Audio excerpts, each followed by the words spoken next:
Well, I guess it's time. It's 7 o'clock. That means it's time to start the show.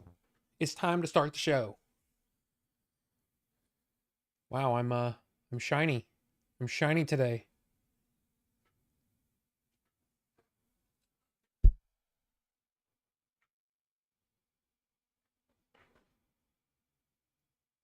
I'm still shiny.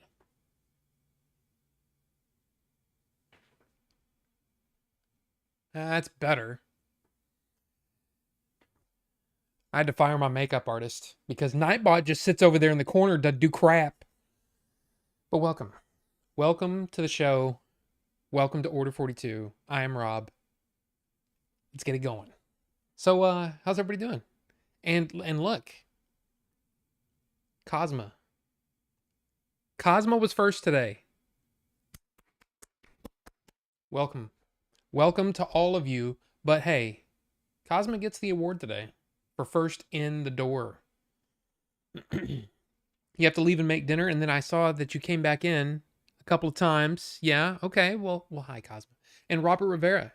Good to see you. Ninjinzu, Ricky, Bonobo Juice, Ito Ramos, and Ricky again. Let's see. Griffian is here. Welcome, Griffian. Good to see you. Now here's the thing. Look, here's the deal with these liquids. The flavor poll tonight. Okay, so first we have banana custard. Okay, same. It's bottled violence. Banana custard. The second one is kind of a special one, and I don't think anyone's voted for it yet. Yeah, the peanut butter milkshake. Now here's the thing, and I think you can change your vote, but I'm just saying this one is special because this is called test results. And the name of the subject is Sacred Seal. Here are the notes. Creamy peanut butter milkshake crowned in dulce de leche sauce. Now, the reason why this one is special is because, well, if this one gets picked, we're going to have to do some live mixing, which means I'm going to have to go grab some Nick, and we're going to have to mix this live. But also, Grim Green, who is another vape YouTuber, right? I shouldn't say that. He is a vape YouTuber. I'm not a vape YouTuber. That's not what I do. I mean, this is just kind of a fun thing to do on the show. But anyway, he says that this tastes like a Nutty Buddy. And he says it's one of his favorite peanut butter vapes he's ever had. So it's kind of like, man, I want to try that. But then, of course, we also have toffee custard on the list. So look, you pick what you want. It's going in it's going in the trusty. I mean, this thing has been. I'd like to know when I bought this, because this mod and this tank have been going for so many years. It's a standard. But yeah, look at that beautiful wick job. Hashtag no, didn't mean to sound dirty. I don't know if that's a hashtag or not, but look, I'm excited for any of these. And it was kind of a last minute thing. That's why the poll started late, because I didn't know if I was going to do it. But I'm like, you know what? I've got my acai in the other the other one. So why not give this tank a different shot, because it's been acai for months. So there you go. There you go. Oh, and by the way, I do have to apologize because I felt bad after last week's stream. Somebody brought up the whole Diddy thing, and I was like, I don't care. I just don't care. I didn't know what was going on. So, some stuff came up in my feed. I looked at it and went, "Oh, okay. So this is like, wow, this is serious, and it goes deep." No pun intended. Damn. But what I was trying to say is I apologize for making light of it or not caring about it. I mean, it's still one of those things where I like to know all the details before I'm, get in my head what happened, but it doesn't sound good. And it also seems really crappy because there's some there's definitely some artists that seem to have been taking advantage of him over the years, and that sucks. And I hate that. So I just want to apologize. I know nobody's like, most of you are probably like, you said something last week about it. I'm just trying to say, look, it's a serious thing. Let's wait till all the details come out, and then we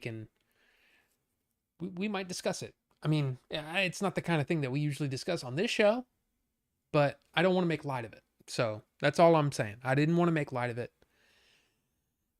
So there you go. Robinescence. And Ricky let everyone come in before him. Okay, well, all right. And I can't use Robservations because that's Robert Meyer Burnett.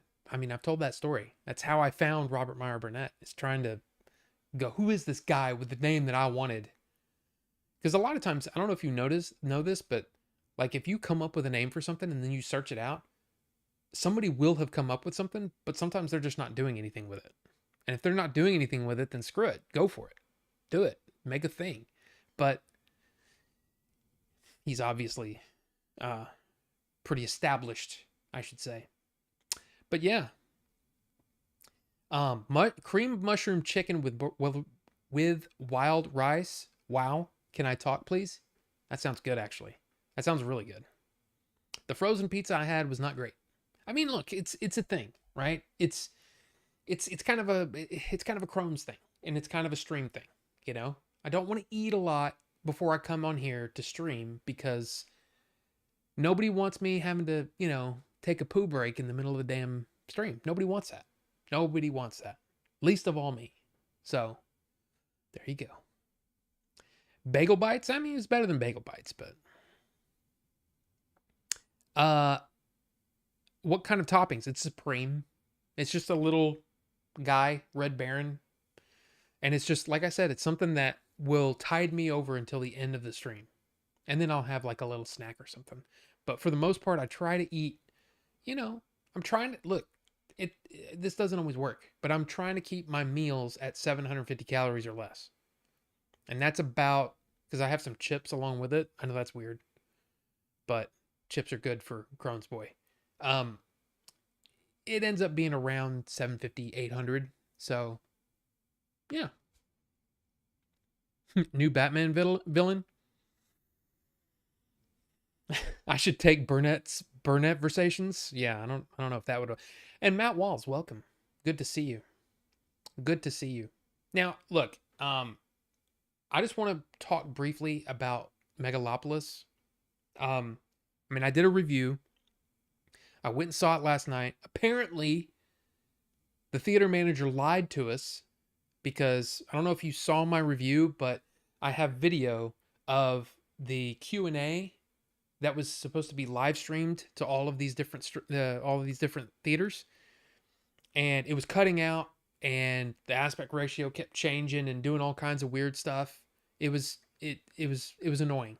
So we got to see, like I said, like 6 to 7 minutes of a 30 to 35 minute Q&A.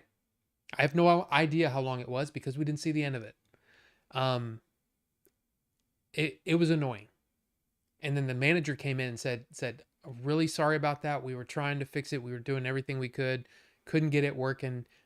This is something that affected, you know, this is something that was on their end. And apparently the only other theater that I know of, at least like with the comments and stuff, that had a problem was a theater in Houston. So I don't know. Maybe it was just my theater sucked. But it took me almost an hour to get there. And sat there for like 40 minutes before the movie started. Not fun. Okay? But anyway, the movie was the movie. It didn't work for me. But I did my review, put it out, and it's actually doing really well. I guess it's because of my stupid face. So, by the way, just in case you're wondering, kind of an inside baseball sort of thing. But like when I do my video, right? I'm recording it. I'm looking at the camera and I'm doing stuff. I'm doing my stuff, doing my thing. And what I'll do is at the beginning of the review, I'll make some faces based on how I feel about the movie. I don't like to use stock photos or anything like that, like some reviewers out there. I like to record, like, actually take a picture of how I'm feeling about this movie. And that was one of the funnier ones. The one that I picked was one of the funnier ones. And it just made me laugh when I saw it. And I'm like, that's what I'm using. I'm using that because it just looks funny. And it really means a lot to the how I felt about the movie. But a lot of people, I say a lot of people, a couple of people have commented on that video saying some things that, maybe are questioning my ability as a reviewer. And I wanted to talk about one. Now, like it's not that hard to find, but I implore you, don't worry about it. I got it. I replied back, and it's not a big thing. So don't feel like if you see somebody commenting and being strange or whatever, don't worry about it. I got it. All right. So I don't need defense. Nightbot, sit your ass down. Okay? It's not a big deal. Okay? Nightbot tries to protect me sometimes, but he doesn't always do the right thing. Am I right? Okay. It's okay. So basically what I'm trying to say is I want to talk about it, but I don't want to bring attention to the guy, I mean, this is what he felt. He felt this deep in his heart, and I blacked out his name. So he says, "Why are you making reviews of movies? You cannot understand even the most basic elements of art films." Capitalized art. So go watch Transformers and superheroes. That is your level. And you might look at that and go, "Rob, why did you heart that?" Well, because I want him to know I saw it. And I replied back to him as well. But how gatekeepy do you have to be? Like, I don't know. I saw that comment and I went, okay. So because I didn't like an art film,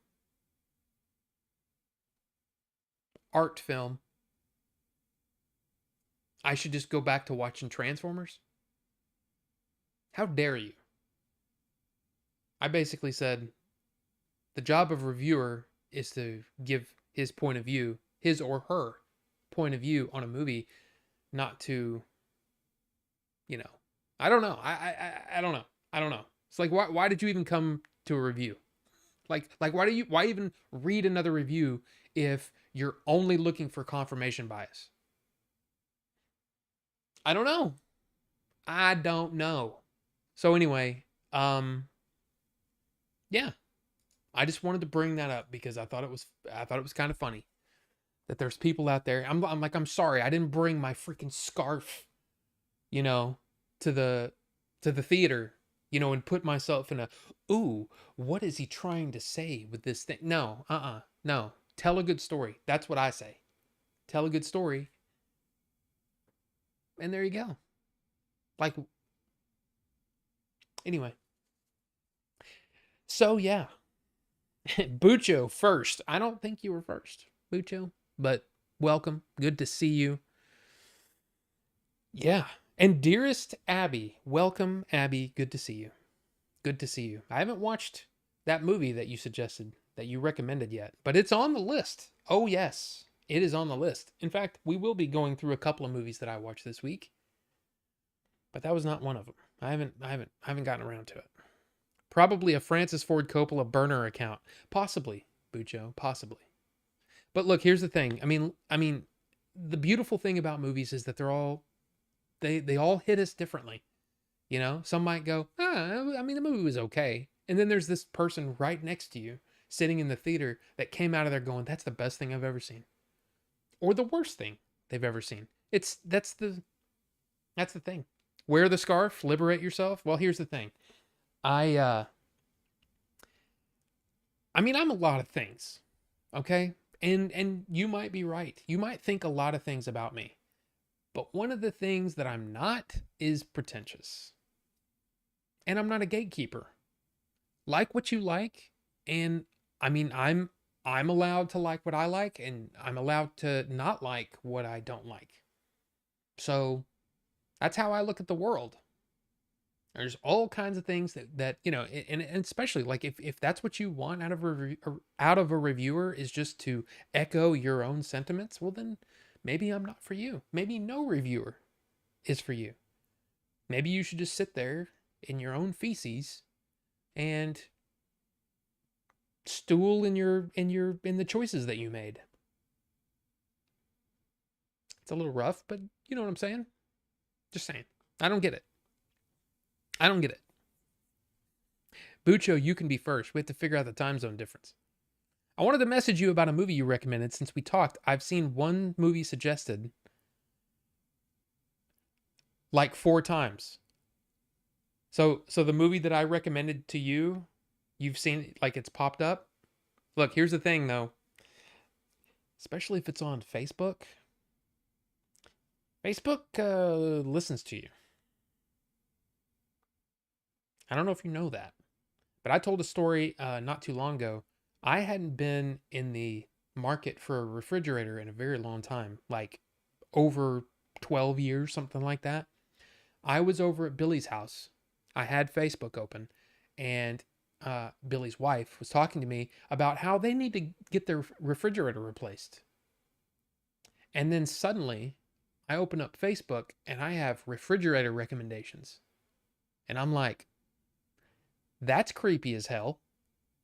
So, oh, it wasn't even ads. It was in a movie group. Oh, interesting. Okay, well. Have I seen Jacob's Ladder? Just saw it and loved it. I don't. Is that the one? That's Tim Robbins, right? I don't think I've ever seen that one, but I think I've heard it talked about so much that I think I know the end of it. But I'm going to put it on the list, okay? Because you never know. If I run across it, you never know, okay? Uh Jacob's Ladder. Why is everything big? And that was Derek. Okay. Let me see if I can no. What? No.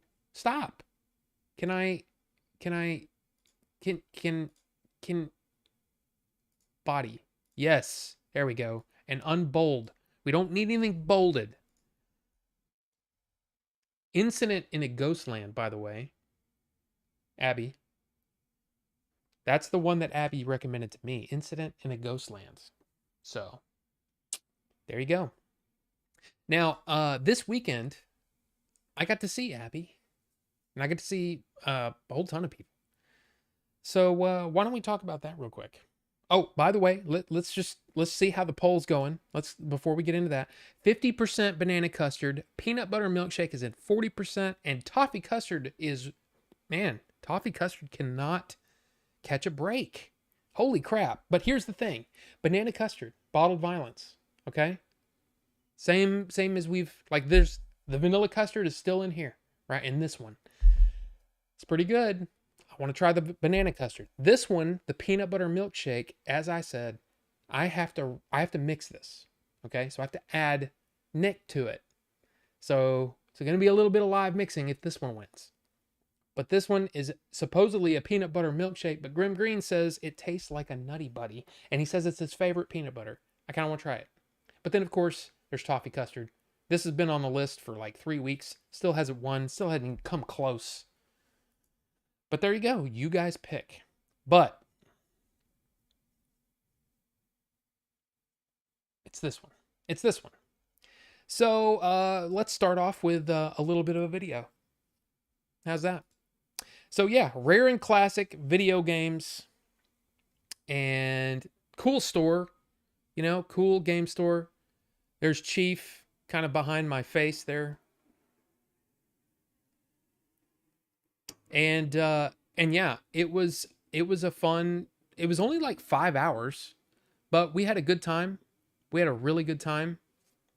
There's a lot of jets flying over right now. I don't know if you can hear that. Man, they're loud. But yeah, cool store. And here's the thing.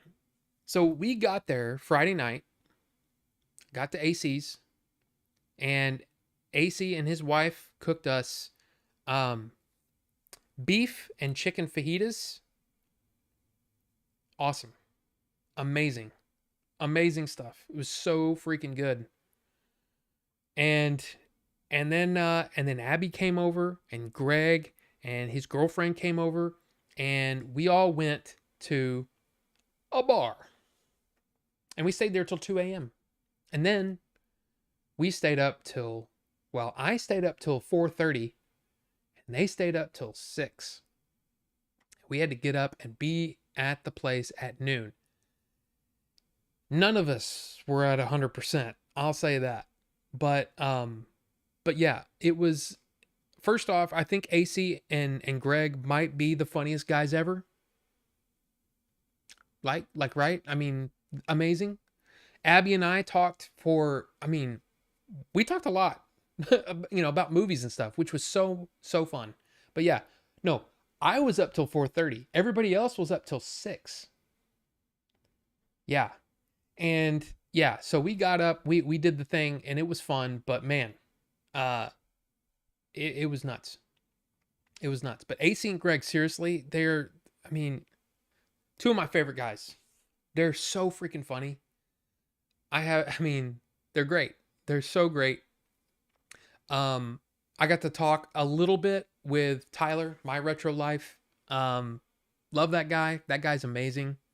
And again, if he ever works on his little documentary and he wants me to be a part of it, I would love to help. I would love to help with it. But anyway, also Sega Steve.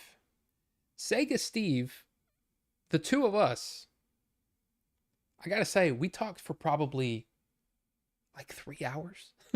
Like, we talked a long time, and it was awesome. It was so fun. And it seems like every time we're at like Retropalooza or whatever, I say hi to him. We talk for like 5 minutes, and then he gets busy and I get busy, and then we never talk, over the rest of the weekend. Yeah, we get to basically just chill and talk, and it was awesome. It was really fun. So Sega Steve, good dude, a good dude. And then, I mean, of course, Jay, right? I mean, it's Jay, right? Everybody loves Jay. I mean, Jay's like a brother to me. He's a good dude, all that kind of stuff. He drove me down there. So big props to Jay, of course. But Chief. I talked with Chief for I don't know how long. But guess what? Guess what we talked about? I had no idea. Chief is into Tolkien. We talked Tolkien for a long time. And this is what he did. He gave me this. Now, I have never heard of these two guys, but apparently, I mean, this is an art book of some of their stuff that they've done. It's a beautiful, beautiful art book. I haven't really gotten a chance to go through it, but it is gorgeous. And I said, well, how much do I owe you? And he said, no, it's yours.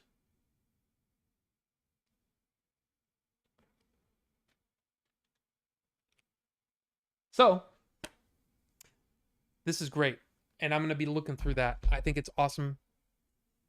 He's just a good guy. And like I said, he knows his stuff. I was pulling out some really like obscure stuff, and he was picking up on it. And I'm like, ooh, he's read the Silmarillion. Ooh, this is good. But I told him what I did. Well, this is what I did. You might remember if you've been around a while, but I've collected a lot of Tolkien stuff, right? A lot of books. I've gotten a ton of duplicates over the years trying to find that guy right there. I took a picture of all of it, and I said, Chief, whatever you want. Seriously.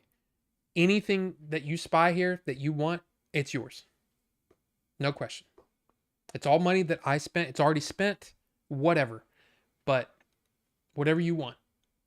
So hopefully, and I might have to bring a box to to Retropalooza just so he can look at them and figure out if he wants anything. Because the dude, and especially for somebody who's like a big fan of Tolkien, man, I want somebody to appreciate it like I do. And he does. So I just thought that was super freaking cool, man. I had no idea that Chief was in a Tolkien. And he was talking about, oh yeah, and I love the audiobooks with Andy Serkis. And I'm like, yeah, they're great.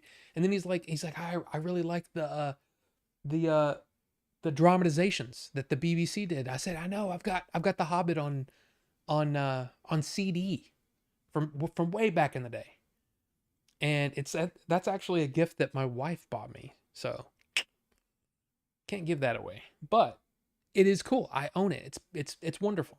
So it was just so cool, man. So Chief, you're the man. You are the freaking man.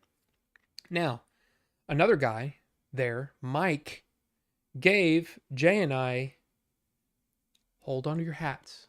This is one of those things that's just so freaking cool and brought back instant memories. Somebody scanned in the stickers that were on the VHS tapes at Blockbuster and made stickers out of them. I mean, come on. That is freaking, come on. There you go. That is freaking cool. It's even got, I mean, it's perfect. It's literally perfect. So, I mean, look. That's awesome. That is freaking awesome. I love that.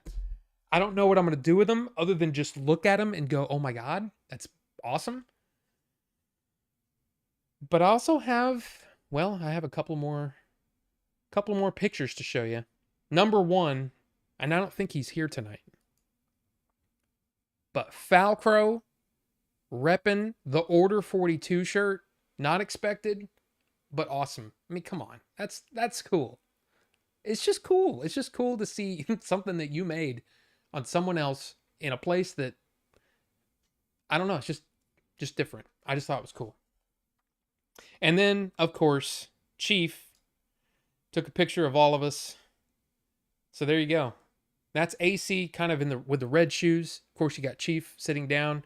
I'm not sure who the guy on the very left is, but then there's Greg. And Greg, like I said, one of the funniest dudes you'll ever meet. I'm not sure who the guy... In fact, those two guys in the back, I'm not sure who they are. That's Mike between AC and me. There's Sega Steve right behind me. And there's Jay and Falcrow. It's awesome. It was an awesome time. I had a great time. Now, I will tell you that it was... I am just now recovering from that because I got to tell you, I had to get up early Friday morning. I still have the bruise. I had to have my blood drawn Monday morning or Friday morning at like 8 o'clock. And then I stayed up till 4:30 in the morning. Got up 4 or 5 hours of sleep, however long. And then stood up all day, talked all day, and then drove home. And then, so I got home around 10 p.m. And then I turned around and got up at 6:30 to go hike 4.5 miles. So, needless to say, when I got home Sunday morning from the hike, I passed out. I passed out for I don't know how long, and I'm still trying to get my my energy back because man, I'm getting old, man. I mean, I'm not 50 yet, but I'm right there. I'm a year and 4, 5, 6, year and a half away. I'll just say that. Year and a half away. Which is crazy. But yeah. Just not built to party like that anymore. And I didn't party. All I did was drink water. But still. Yeah. Should have rain checked the hike. Are you kidding, Shozama? Welcome, Shozama, by the way. And by the way, I'll say hi to you guys in just a minute when I finish the story. But I couldn't rain check the hike. That's my wife you're talking about. You know? And I came home and went to sleep pretty easily. So it was just a lot. Okay. That was just a long 48 hours where it was just like, man, there was just a lot going on. But here's the thing. I feel great. I feel great today. So let's keep it going. All right, let's get caught up here. Carbonite, welcome. Good to see you. Chief is the GOAT. A Styles, you're not wrong. Chief is like, seriously, one of the best dudes. Let's see. Banana Gang. Uh-oh. Peanut butter milkshake is number 1 right now. Now, again, this is the one that we're going to have to mix live. So just keep that in mind. It might take a little bit more time, but it might be worth it. Just saying, it might be worth it. It made the list. Oh, it's on the list. It's on the list. Rufus the Red, welcome. Good to see you. Let's see. And of course, Robert Rivera, I said hi to you earlier. You might have like come in early and then stepped out or whatever, but hey, good to see you. Good to see you. Retro Life videos are pretty nice. The dude is he's such a wholesome dude. You know what I mean? Like, I don't know. I just really like the guy. So yeah. Will there be a Nuck? Oh, there will be a Nuck. There will most certainly be a Nuck. Oh, no question. No question there will be a Nuck. Let's see. Chief. Chief is a homie. Yeah, absolutely. I want to be like Chief when I grow up. I mean, Bucho, you're not wrong. You're not wrong. You are a Tolkien freak. It's true. Yes. I've read... Okay. If you have read any of the history of Middle-earth, cover to cover, I'd say you're a Tolkien nerd. If you've read all of them, like I have, I don't know what you call that. Crazy? Maybe.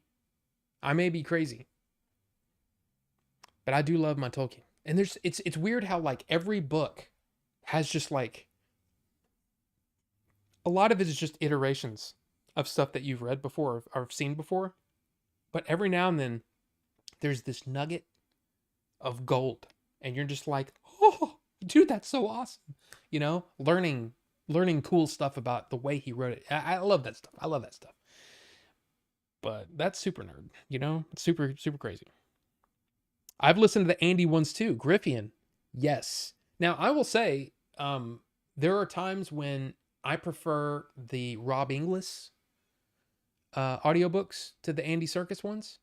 But I mean, come on. That's like saying, you know, what pizza do you want? Do you want the all meat or do you want the supreme? And you're like, God, they're both so good. I mean, I don't know. But then again, I like pineapple on my pizza. Watch the subs drop off my channel. But I like pineapple, okay? Give me a break. But yes, Chief is the GOAT, yes. Brian Sanchez, what's up, everybody from Albuquerque, New Mexico? Brian, welcome. I don't know if you're still here. You might have said, it's taken too long for him to say hi to me. I'm gone. But I do see you, and I appreciate you. I appreciate you being here. And Albuquerque is awesome. I actually love New Mexico so much that I'm setting a story in New Mexico / Arizona / Utah. That little, almost like that where they all kind of come together right there. Yeah. It's kind of, yeah. Anyway. Let's see. Carbonite, yes. Carbonite, hi. What a cool crew. I mean, it was fun. It was a lot of fun. Now, the only bad thing about the whole thing is that sometimes I get into a conversation and then I'm just locked in. And the whole world just kind of goes away and I'm locked in with this person. Sega Steve, man. We were talking. And it was cool though, because I learned so much about him. He blew my mind a little bit. So yeah. Wait, has Chief lost some weight? Oh yeah. Yeah. Chief has put in some work. That man looks great. He actually seems healthier too. You know what I mean? Like yeah. Chief's a good dude and he's lost some weight. So, I mean, look, all that does is if you're a cool person when you're kind of a big guy and then you lose all that weight, here's what happens. Everything about you, your coolness, your amazingness, it gets more intensified because there's less of you. It's like the sun, or a sun, getting, everything's still there, but it's just more dense. So like it's just more concentrated, Chief. I don't know what I'm saying. I said this is what I used to say. Like when I was 250, right? And then I got like really sick and was in the hospital and all that, and I got down to 135. I said the first thing I said is I'm literally half the man I used to be. And then I also said, does that make me more of an ass now? Because I was an ass at 250. Now am I just like ultra concentrated ass? I thought it was kind of funny. But anyway, Chief is amazing. Absolutely. The guy in the burgundy shirt is Seth. He goes to retro a lot too. Oh, Seth. Yes, I knew. You know what? I knew that. Yes, Seth. Absolutely. Happy wife needs good hike. Haha. I mean, look. We're both training for the Grand Canyon. 24 miles. A year from now. So yeah, we got to keep it up. And the hike is important. The hike is important to not only to her, but to me now. Because now I got the hiking bug. I want to do it. Yes, you're right. It's crazy. 24 miles in one day. But it can be done. And we're going to do it. Okay? Trying to cram too many things in one weekend. One weekend with the Game Chasers crew, then the rest of the weekends in the month go to your lady. Just saying. No, absolutely. I get that. But I got home Saturday night. I had a whole day where she's off. I kind of want to make sure that, because what she did is we went hiking. She came home, took a shower, and then went over to her mom's and hung out with her mom and her sister, at least for a few hours. And I took a little nap. What's wrong with that? I think we did it right. I was tired, but we did it right. Middle Earth historian. I mean, I don't know about that. I'm still not. I mean, there's people that read all kinds of stuff about Middle Earth that I have not touched yet. But I do love it. I just love thinking about the world. I love talking about the world. I don't know why we're still on this picture, but we're going to get rid of that because we have something else to talk about in just a second. Once we get caught up. I have really wanted a Kate Redding and Michael Kramer reading of Lord of the Rings. He reads the Stormlight Archive books, and those two, husband and wife combo, are freaking amazing. Griffian, they did Wheel of Time, and I listened to them read everything of Wheel of Time. The only problem with Michael Kramer is sometimes he says things that are like really either really sad or really scary or whatever, but he reads it so matter-of-factly. You know what I'm saying? Like, let me think of something. So, when Rob and Jay got to Random Classic Video Games, they found that the place was on fire. They ran away screaming, and people were burning alive, and you know what I'm saying? It's like, that's the way it's read. That's the way it's read. So, I like him, but I also, man, I wish he would put more emphasis and more, well, you know what I'm saying? Am I making any sense? I like it when it sounds like the reader or the narrator, right? The person reading the audiobook is getting into the story as well. He sounds like he's just reading the paper. And that's the only thing that I don't like about him. But other than that, I actually like Kate Redding. Is that her name? Yeah.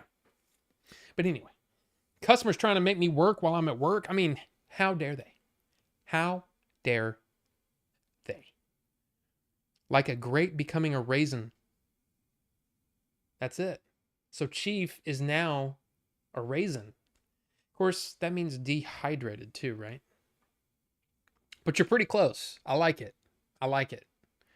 But isn't that weird how like there's a lot of people that like grapes but don't like raisins. And I'm like, what's wrong with you? Raisins are awesome. I used to love raisins as a kid. I used to love Raisin Bran. Yeah. I like Raisin Nut Brand. Isn't that what it's called? With the like nut covered raisins? Come on. I love them. Anyway. Too much? I don't know. So you're saying Chafe's hugs are even better? Yes. Yeah. There you go. The Discord. Yes. Thank you, Ninjinzu, for the Discord link. Appreciate that. And Abby, I mean, look, I'll be honest with you. Here's what happens with me. I get busy with stuff and then I don't visit the Discord for like 2 days. And then I get in there and I'm like, and I like post a bunch and then I'm gone for 2 or 3 days. But look, the Discord is fun to hang out in. The Discord, of course, we do our little Discord hangouts. We haven't done one in a while. We're kind of due, aren't we? We're kind of due for a Discord hangout. But yeah, we do our Discord hangouts and everybody comes and chills and it's fun. So yeah. And Squiggles, welcome to you, Squiggles. Good to see you. And hey, just a month away. October 26th and 7th. Is that right? It's going to be really interesting. Being at the new place, like at the new venue of Retropalooza in Arlington, but it's not in Arlington anymore. It's Retropalooza in Fort Worth. It's downtown. There's so much stuff to do. It's going to be interesting. And the thing is what's funny is I live pretty close. I live about 15 minutes, 20 minutes, depending on where I'm going to get to Fort Worth. And yet I don't go there very often. The last time I really hung out in Fort Worth was when Leon was here. How long ago was that? Was that like a year ago? 2 years? Been a while. But Abby, welcome to the Discord. Yeah, it's fun. It's fun stuff. We'll need to play in Middle Earth. There are a few tabletop RPGs from Free League. I've never done any of the tabletop RPGs. I mean, I'm interested in it, but I'm also like, how easy is it to pick up? Because I'm one of those people, in fact, we'll talk about games in general here in a minute. But yeah, it's like my problem is time. And what happens, and it's because I have a very addictive like personality. So like when I get into something, I really get into it. And then everything else just kind of stops. And that's a problem with me. So I like to try to just things here and there. You know what I mean? Like I guarantee you, I don't know if I'm going to buy The Legend of Zelda this weekend. But if I do, everything else will stop. I won't get anything else done. It will be bad. Bad. So I don't know. I don't know why I said it that way. I agree, but I have to listen to them so much. I like the familiar nature of them. But yes. I mean, and the thing is like, yeah. Yeah, I don't know. Kate and Michael. Michael? It is Michael, right? Michael Kramer, yes. Yes.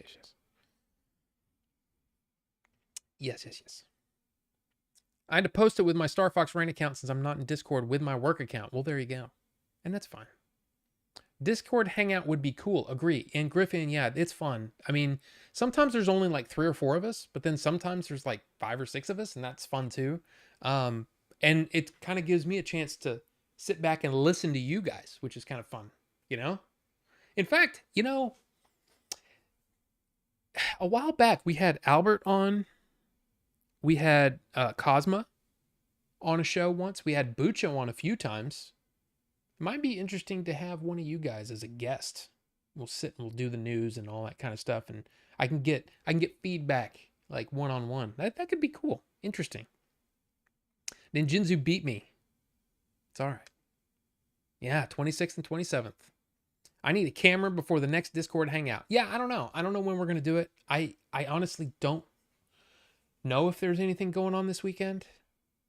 I'd have to ask my wife because it's also this is also kind of it's my anniversary weekend. 24 years. 24 years. So, will there be farting? I mean, most certainly, Christian. Welcome, by the way. And Ryu's Realist is here. Welcome to you too. But 24 years, can you believe? I've been married to that wonderful woman for 24 years. Sometimes it feels like it's only been a few. And then I think about all the stuff that's happened. And it's like, wow, 24 years. Kind of like that. It's crazy. I'm going to lurk and work on COA stuff. Can't wait to see everyone in a few weeks. Abby, thank you. And sure, yes. Lurk away. You know, lurking is love, by the way. You know that, right? Because it counts as a viewer. You know? It's awesome.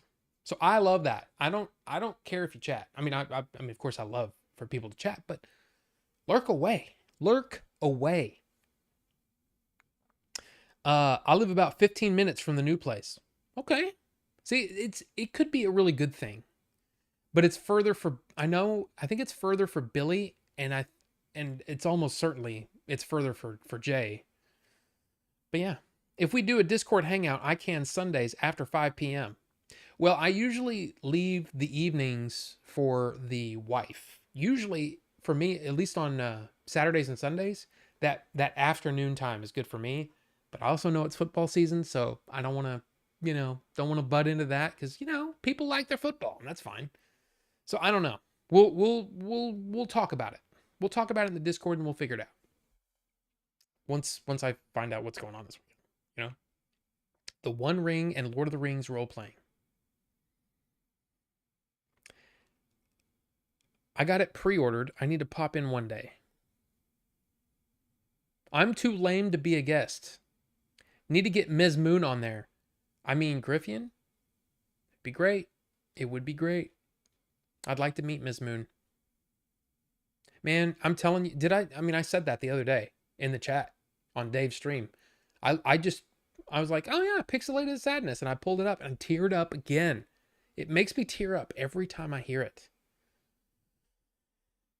Which I also posted in the Discord. But there you go.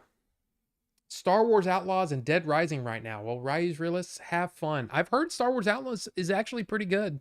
I mean, I saw reviews. I mean, of course, there's the people that hate it because, Star Wars or Disney or whatever. I don't know. But there's people that like really enjoy it once you get through the sort of the tutorial and stuff, and then you get into the game, and the game's really fun. I would love to play it, but I haven't had time. I haven't played any video games. Except, popping in on my Steam Deck and just playing, an arcade game or something real fast, Congratulations. Oh, thank you. Thank you. And thank you, Griffian. It's the thing, man. It's 24 years, man. It's crazy. Maybe consider having editors of your favorite fan edits on to discuss their projects. May be cool. Integrity 101, welcome. I don't think I've seen you here before. That's interesting. That's an interesting one. Because that could be really interesting. Huh. I mean, who wouldn't want to hear from M4? That would be really interesting. Because that's, to me, is probably, M4 and Maple Films are probably, I don't know. That Stromboli Bones one was good too.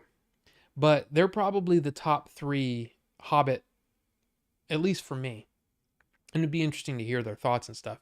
But also, here's the thing. Sometimes editors aren't good with an interview, They may not want to. But who knows? It's an idea. But thank you. Thank you, Integrity. It's a good one. 24 years is amazing. Yeah. I'd like to apply for a guest, can prepare. I think it would be fun. Will Ninjitsu?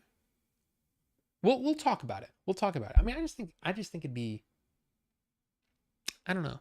I just think it'd be interesting to have, be interesting to have somebody to play off of too.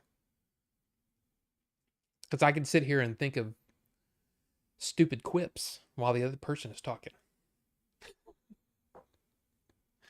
I've been with my wife 24, married 13. Feels like no time has passed, but it has. Yes, absolutely. Oh, and thank you, Integrity, for that. I mean, look, here's the thing. The likes do help the stream. But let's be honest, the stream is for us. It doesn't really help the channel at all. In fact, it may actually do damage because I don't have 200 people watching, and throwing money around and all that stuff.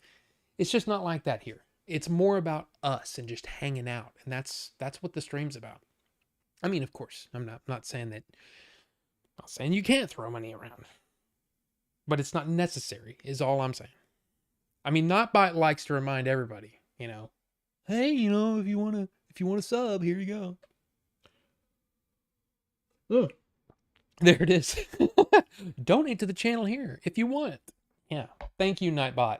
By the way, Nightbot sits over here in the corner. He's very quiet. He's a little shy, but he's not afraid to throw that hammer around. So, yeah. But, anyway. I'm kidding. There's nothing over there. Anyway. I'm sorry. I didn't mean to imply that you're not actually there.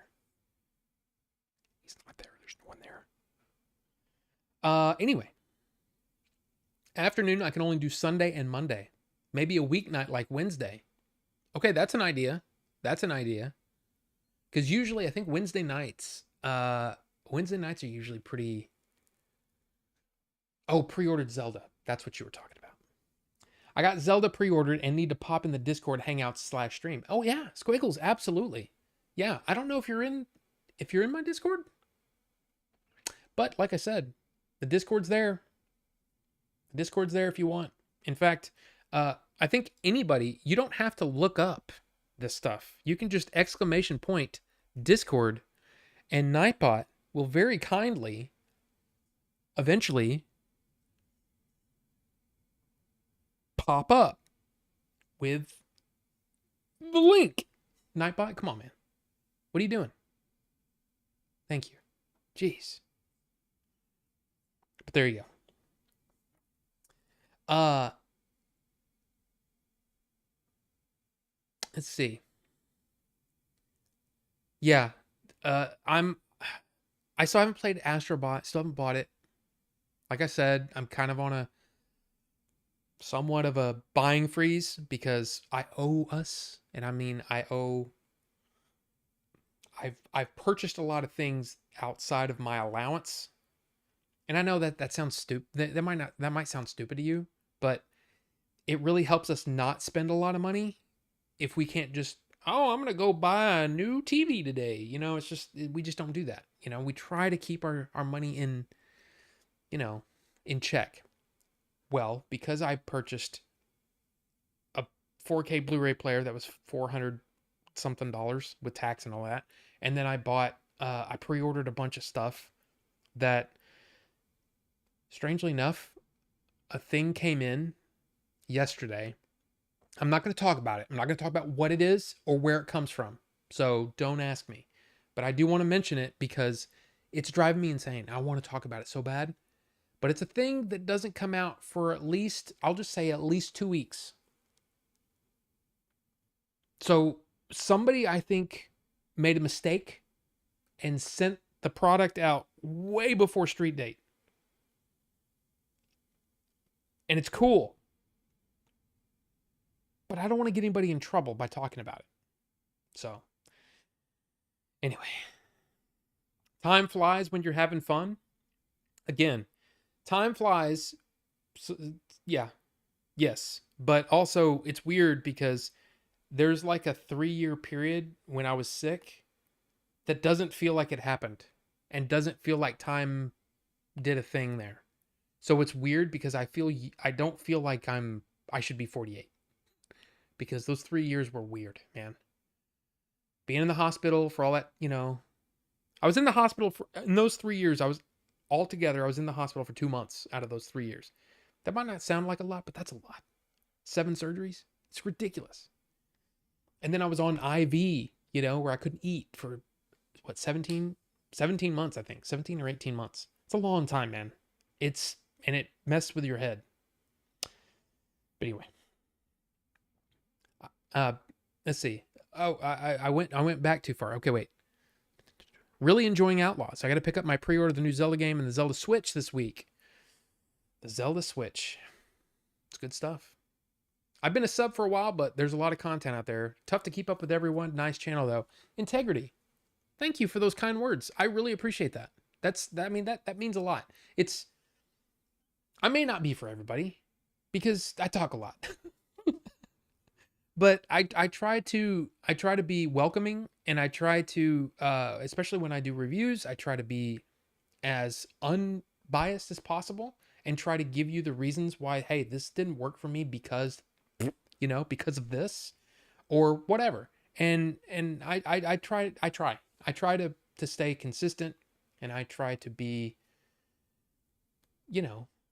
somebody that you can say, hey, this new movie came out, or this movie that I've catched this movie that I caught on Netflix. Let's see if Rob reviewed it. That's, to me, it's kind of like I want to be the Roger Ebert to somebody in a way, kind of. I want to be the guy that somebody says, oh, I wonder if he reviewed it. Oh, look at there, he reviewed it. What does he think about it? Or I watched this movie. Now I want to hear somebody sort of, because like the thing about Roger Ebert that I loved is that a lot of times I would watch a movie and I'd go, I don't know what I think about that. And then I would read his review and it would help me contextualize in my head what I thought about it. And then over the years, I've gotten more and more, the more I've read, the more I've, of course, the more movies I've watched, all those sorts of things, it makes me, and especially working on a movie, it's helped me, verbalize it a little better. So I appreciate that look, hey, if you like it, great. I'm so happy. I'm so happy about that. Back and forth convo is always fun. Griffian, it is fun. Sometimes we get to talking about one thing and then we just talk about that one thing. Or sometimes it's all over the place. Sometimes people will ask a question and it's almost like a Q&A session. It's fun. It's just a lot of fun. And sometimes, we'll go off on something vaping or something. I mean, it's just like whatever. And that's what's great about it. I'm not running the show. You guys are. So it's kind of fun. I'm in the Discord, never post in there. Well, same with Jay's. Look, I'm subscribed, or I don't know, I've joined, I guess, many Discord servers. The only one that I pay attention to is mine. I've turned off all notifications on all the other ones. Now, of course, I'm on Game Daves, and every now and then I'll pop in there and say something. But in fact, I think Game Dave is the only other Discord server that I even halfway pay attention to. But his Discord is popping, So it's kind of like, it's hard to keep up in there. But again, it's just fun. And it's fun to share things, or when something comes out, like a new trailer, it's like, holy crap, look at this trailer. It's awesome. I like that. And I like when other people are posting it before I can even get to it. That's even better, because then I'm like, oh, okay, cool. I don't have to post it. Somebody else did. I like it. Game is really fun. Loving it. Astrobot? Heck yeah. Wait, whoa. Squiggles, you're streaming? If you're streaming, please do us all a favor and post your stream in the Your Own Content channel on my Discord, because you're subscribed to it, or you've joined it. Put your own stream in there, because I like it when we can all support each other, right? I mean, now here's the thing. I'm not always available to get on your stream, but hey, there might be somebody in there that's like, hey, I'll subscribe, and then when I see you're on, I'll pop in. That's awesome. So let's support each other. Feel free to post it in that Discord. I mean, if you want. Some people are like, I don't want it. I don't know. But if you want to, I'm just saying, that's what that channel is for. Just saying. But see, here's the thing, Squiggles. I see that. Started streaming about a week or so ago, still figuring out the settings. First few tries of choppy video, got the gameplay going decently, but webcam is still choppy. Squiggles. Either I or some others can help. Just saying. I'm just saying. Budget, man, budget is a good thing. Don't feel bad about that. Well, yeah, but like I said, I'm working off a credit right now, especially when I purchased Robinhood last week. I mean, it just added to the pile of money that I owe. But look, I wanted it, you know. Oh, and by the way, speaking of my lovely wife, I showed these last week that at Retropalooza, I will have some of these. Huh? Order 42 stickers. But then, while I was gone, my wife took it upon herself to do some other different ones. She just did a simple white, black background. Pretty cool. And then she went ham and did a reflective Order 42, which I think is freaking cool. I really like it. And, you know, if you guys like these and would like some, are these like that's the size, right? It's pretty small, right? Bigger? You think bigger? Because look, I have this is the size that we did the first time we did it. It was like this. And then here's this one. So, what do you think? Any ideas? I like the reflective. It's freaking the holographic. I like it. I think it's cool. And don't worry, these will be free. I'm not going to charge for stickers. Come on. Who do you think I am? The Game Chasers? No. Just kidding. I'm kidding. I'm kidding. Billy, if you're here, I'm kidding. I'm kidding. But yeah. I think those are cool. Welcoming and always honest in his opinions, value, pure and simple. Griffian, thank you, man. I appreciate that. There's his Beetlejuice review when I saw the thumbnail. And that's the thing. It's like I try to pick out movies to review that I'm really interested in or I think are going to be an interesting review. And Megalopolis is that rare one where I was interested in seeing it, but I also thought it could be interesting. I didn't know it was going to pop off like it did, which is very cool. I love that. And it's not about, I mean, look, I can say this, right? I don't make much money on reviews, okay? Like at all. I think I made $19 on my Crow review, but most of the time it's 40 cents, 50 cents. I don't care about that. I just want to put the thing out there and have people enjoy it. That's what I do it for. I do it for people's, well, and let's be honest, I enjoy it too. I enjoy doing it. It's fun. It's fun to do. It's fun to edit, all that stuff. But it's really just about people watching it. That's all I care about. I don't care about the money. That sounds weird. I do, but I don't. You know what I mean? I try to be honest about it. But it's tough because, you know, some people are all about the money. I'm more about, because I never thought look, the fact that I have almost 3,300 subscribers now, that's nuts. How many do I have? Let's see. Oh! Okay. So I have 3,304. That's nuts. Okay. Well, that's nuts. Thank you for all the subs. But look, here's the thing. I can't believe I have more than 300. So, it's just cool. It's just really cool. I like it when people watch. That's what I care about. And comment. It's fun. And not just because it makes the video do better, but it's because I like having the conversation. I love watching YouTube reviews of movies. Makes me realize things I missed and think of things in a different way and give more appreciation to the movie than I initially would have. Absolutely. And it's one of the things too about any movie that you watch, if you buy it and it's got special features, the special features can actually show you things that make me appreciate the, you know, and I say you, but me. It makes me appreciate the movie even more. Like Citizen Kane is one of those movies that some people will go, nah, it's a, you know, old movie, whatever. Okay, fine. I watched it and was like, okay, I get it. It's I understand. I understand why people look up to that movie and all that kind of stuff. Then you watch the special features.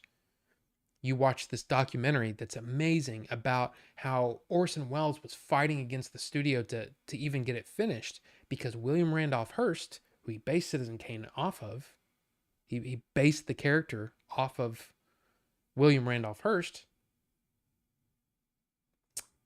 Yeah, William Randolph Hearst was the media mogul back then. And Hollywood basically shunned Orson Welles for years because of it. It's a really, really interesting story. And I love that. I love that kind of stuff.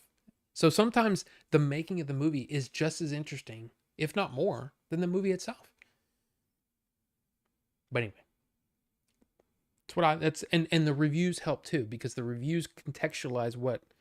Now, I mean, like, look, I'm not going to sit here and talk bad about other channels or anything like that, but there are some channels, you know exactly what I'm talking about, that they tend to pick apart things.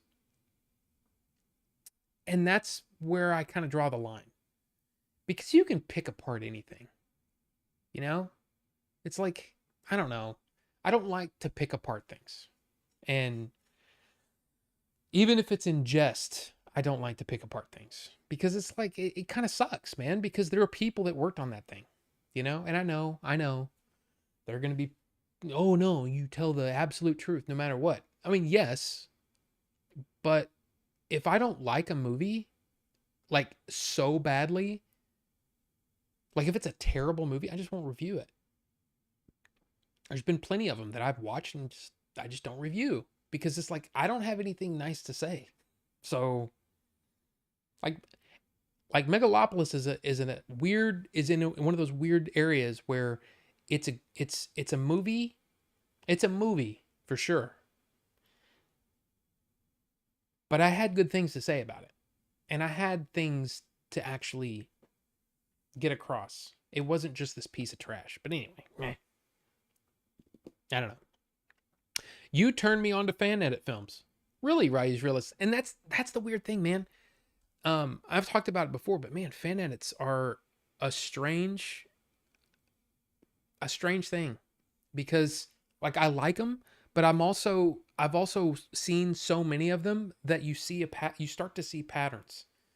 And when you start to see those patterns, it turns off the enjoyment factor and it's just, okay, what deleted scene are they going to throw in now? You know? And it gets old. It gets old after a while. So lately, I've been trying to focus on films I haven't seen, or at least films that I've purchased and haven't watched. So like all three of the movies that are on the list today to talk about, I've seen all of them, but I hadn't seen them in a really long time, or they're new additions that I'd never seen before. And that's it. It gives new appreciation for that movie. But coming up, like the next, I don't know how many movies there are, but I think it's like 25 movies. The next 25 movies I haven't seen yet. So it's going to get really interesting for me, at least. I don't know if anybody else cares, but anyway, Ryu's Realist, I appreciate that. And I mean, I hope I don't sound like I'm dismissive of them, but it's just, you get burned out. You get burned out really easy on fan films. So, and it's like somebody was saying the other day, it was like something like, oh, they're talking about the, oh God, what's his name? The Schumacher cut of Batman Forever. And I'm like, I've seen all of Batman Forever that I want to see. I don't need any more. I saw the Red Book edition or whatever, fan edit. And I'm like, okay, that was really good. And then somebody sent me another version. And I'm like, okay. And I tried to watch it and I go, there's nothing different. It's hard to see the difference. But anyway. Yeah, Game Dave's Discord is popping. Mine's a little more chill, and that's fine. I mean, that's cool. But it's also like I have all of the like I see the messages come in like on my phone and on my computer and on my iPad. But as long as things are okay, I just kind of let things go. And it's very, very, very, very, very rare that I have to kind of step in and go, hey, wait. Very rare. Very chill place. I like it. Yes, Squiggles, post it. And sorry, I am completely so far behind. We need to get caught up so we can do the liquid tasting. And then we can get into other stuff. Some other stuff. Let's see. I always sub to people in the chat, and sometimes I get to pop in. Yes. Griffian, yes. I've had a few people pop in from the Discord. I appreciate it a lot. I love it. I love to see it. Griffian,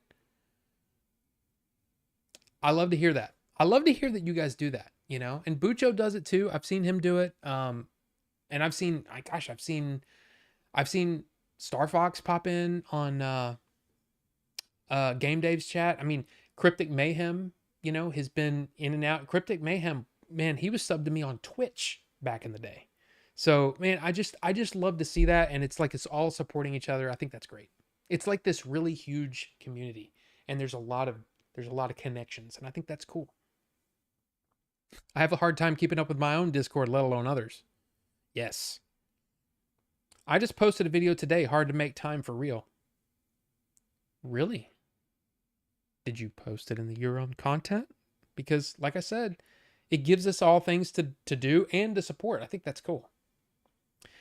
Your webcam video is crisp, but you also have a better camera. I think it was just my output settings because the computer can handle it. Yeah, and that's the thing too, is that you have to pay attention. If you're using OBS, at least, you have to pay attention to your bit rates and things like that. But once you have it locked in, you're pretty good. Now, there's no reason that I don't play video games much at all. I mean, very rarely, but much at all. So there's no reason for my stream to be 60 FPS. But my internet can handle it. My computer can handle it. So you're getting 60 FPS. But really, I could go down to 30 or 24 even, which might be kind of fun. Like, ooh, the cinematic stream. But no, it's just, yeah, you just have to lock it in. Once you get it fine-tuned, man, you're on. And then what's great is being able to come in, like, and especially if you have a stream deck, you can set up all your scenes. So if you're like, I need to go pee, and you hit the be right back. You're like, oh, I need to mute. And then you can, or you can say, it's time to do this bit, or it's time to do this bit, or, you know, have Bucho come up. And he's all like, look at me, I'm Bucho, I'm from New Zealand. And then sometimes you can have an alien come in, and the alien's all like, aliens don't do that. That's a cat. I don't know what I was doing. Anyway, it's fun. It's fun to do that stuff. Or it's kind of like, oh no, something's wrong. Maybe it's because I'm vaping, and I don't want YouTube to turn me off. And that's awesome. So when you get all that stuff set up, it's fun. And it's really fun. Got to get you a sticker? Yeah, you get you a sticker, Squiggles. And again, I'm going to have enough stickers. The hollow sticker is badass. It's pretty cool. And that's the thing. We're just making the shit. So it's no big deal. This is the first time I caught a live video here. You come across really genuine. Got to go, but have a fun stream. Oh, and if I heard you correctly, congratulations on 24 years. Later, man, later chat. Integrity, you're probably long gone. But thank you. I appreciate hearing from anybody, but especially like somebody who's been, you know, who's been subbed a while, and they pop into a live chat. I love it. Reflective looks the best. Would look great as big as the other one was. Okay, we might do that. And of course, if I'll say this, anybody that's in the Discord, if you're gonna be at Retropalooza, right, and you would like a shirt at, I mean, pretty much cost, let me know. Let me know what design you'd like. You can just DM me if you don't want to get all, you know, have everybody's business, you know, or have everybody checking out your business. But dude, just DM me. I can make you pretty much any of the designs that I have left, or I might be able to make more, because guess what? I found another place. To get this stuff, and I can make these shirts pretty cheap. And if you ask anybody that's bought one, it's a comfy shirt. It's a real comfy shirt. So, just saying. Just saying. That's why I've always called you Roger Ebert. I don't think you've ever called me that. I think you're a damn liar, Bucho. Look at this. Look at this guy. Look at this guy. Does he look like he's telling the truth? I don't know. I don't think so. I don't think so. Sometimes stuff is just fun to be a part of and create. Yes. Yes. Not to your face necessarily, but in my heart. Oh, I missed that. I missed that. Well, there you go. Let's see. I make money off my books, but not enough for the amount of time it takes or how much effort it takes to make one. Not enough to live on, that's for sure. I mean, yeah. Yeah. I mean, I've heard that's a really hard, difficult industry to break into. When you have to get an agent, you have to, get with a publisher who's willing to, do some marketing. Because it's just like anything. You can make the best movie in the world, but if no one knows about it, Adventures in Game Chasing is available on Tubi, Amazon, and iTunes right now. Go watch Adventures in Game Chasing. But if no one knows about this amazing thing that you've created, it doesn't matter. It won't matter. It's literally just in the ether. So that's my thinking now, going forward, is if you're going to do anything, you've got to learn how to promote and use every tool necessary, whether it's Twitter ads, Facebook ads, freaking paint a donkey. What? Do something. But you got to promote. That's the most difficult thing. Because you've got to get this thing in front of people. You might do a thing where you just read. Like I don't know, Griffey, and I don't know what kind of books you write and what would be appropriate. But seriously, you could probably do a 15 or 20 second read of the book, whether it's like just a cool little excerpt, right? Animate it, right? With voice. Maybe your voice, maybe someone else's. Put it and then throw it up on Twitter as an ad with a link to your, to where they can buy it. And that could help. I mean, I don't know. All I know is that I think we made a pretty good movie in Adventures in Game Chasing, but very few people knew about it. There were subs of the Game Chasers that would come to them and say, "Oh my gosh, I didn't know you made a movie." Months after it came out. Not even when they were doing the Kickstarter. Months after it came out. 3 years of being subbed to the Game Chasers, and they had no idea that there was a movie being made.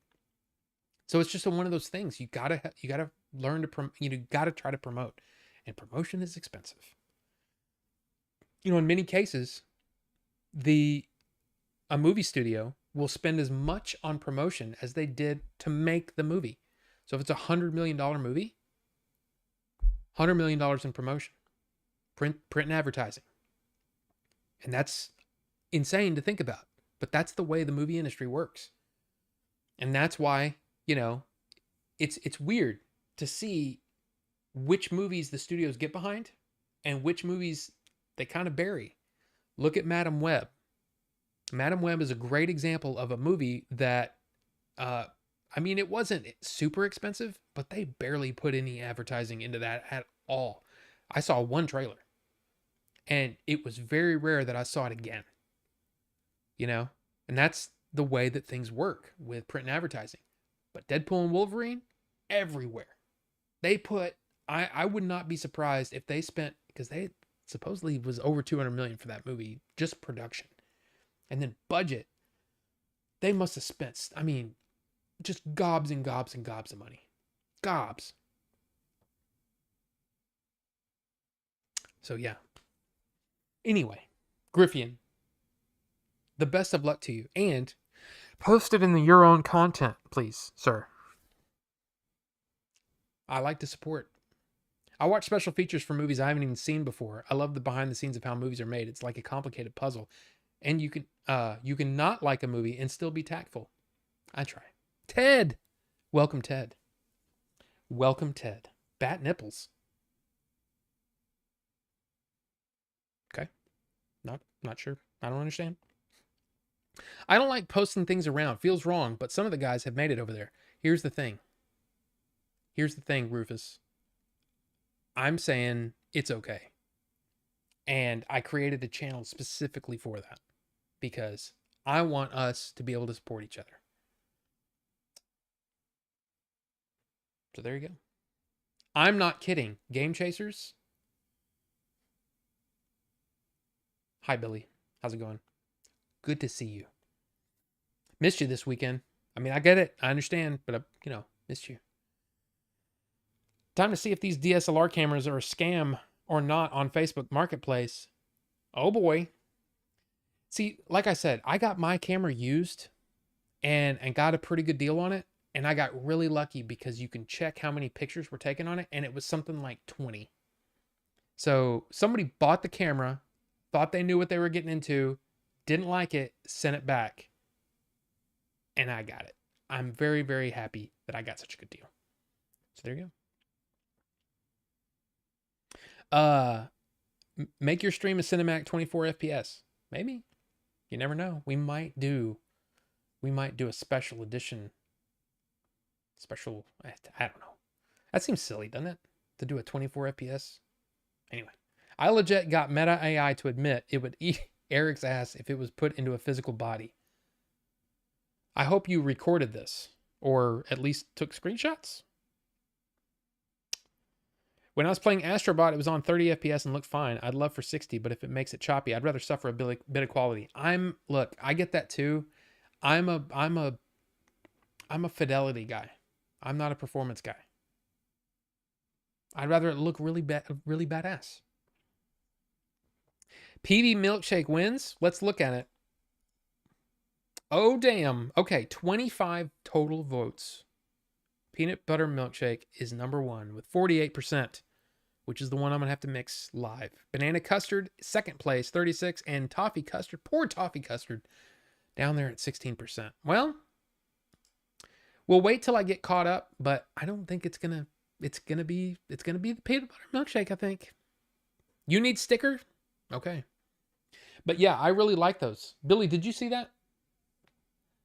I think these are cool. And, if we need to possibly make some Game Chasers or, maybe some, I don't know. Maybe a reflective Melvor as soccer mom. I don't know. We can make those stickers now. I mean, I'm sure you probably could too, but hey. You need a sticker. I agree they're comfy. Can confirm Order 42 shirts are comfy. I love to hear it. Now, I will say that the bigger one, for me personally, the bigger print, I don't like the way that it feels after you've washed it. Because it feels almost like it's going to crack. And I'm not a big fan of those. So I would recommend just getting the logo. But hey, we'll talk about that. If you want a shirt, let me know and I can bring it to Retropalooza. And you can, again, at cost. Okay? There you go. Because I'm not like those damn Game Chasers. I'm kidding. But yeah, try it. Closing up and heading home.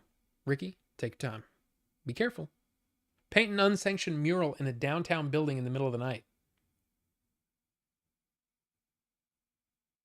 All good ideas. I need to look into it. Yeah, I mean, Griffin, it's just one of those things. It's one of those things. I mean, you kind of like, especially, I worked for a marketing company for a while.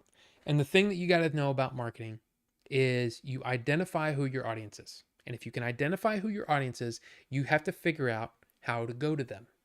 So it's more expensive to go to an older clientele. So if you're over 60, like if you're making, I don't know, if you're making a Columbo fan fiction, I don't know. I'm just trying to think of something old. Okay. If you're making something for older people, most of them, newspapers, magazines, TV spots, all of those are expensive. But of course, you can go local and all that kind of stuff. And of course, the bigger you go, the more expensive it's going to be.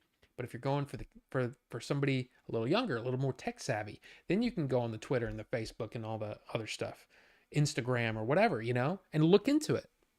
It may be worth just a little bit. And then if your little bit gets you something, then you can say, okay, well, let's toss a little bit more money into that, and just see what happens. But unfortunately, it sounds like you're sort of a self-finance kind of guy. It's going to be tough, and it's going to hurt a little bit because promotion is not cheap. Wraith, welcome. Good to see you. I do like good advertising, even though I didn't like that movie. I hated how they completely spoiled the movie in the trailers. Which movie? Which movie we're talking about? Which? Anyway. Dodongo and Melvor, the great stickers. I mean, hey, you never know. Can you share how you made the stickers? I honestly don't know how April made the stickers, but my wife makes them. She's got something where it's a thing that you put into this machine. You've printed it out, and the computer knows how to cut them out, and so you get sticker paper and you do it. I honestly don't know. So it's basically April's making this crap and going here, and I go, okay, I can give these away. Cool. I'm not a crafty person. Ask Billy if I'm a crafty person. Because I can't cut a circle to save my life. It's because, as Jay says, I'm unathletic. But whatever, But yeah, it's, do I have a really good printer?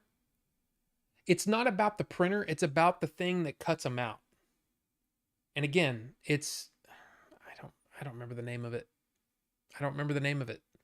But it's a thing that you hook to your computer and you've basically outlined it so it knows how to cut them out.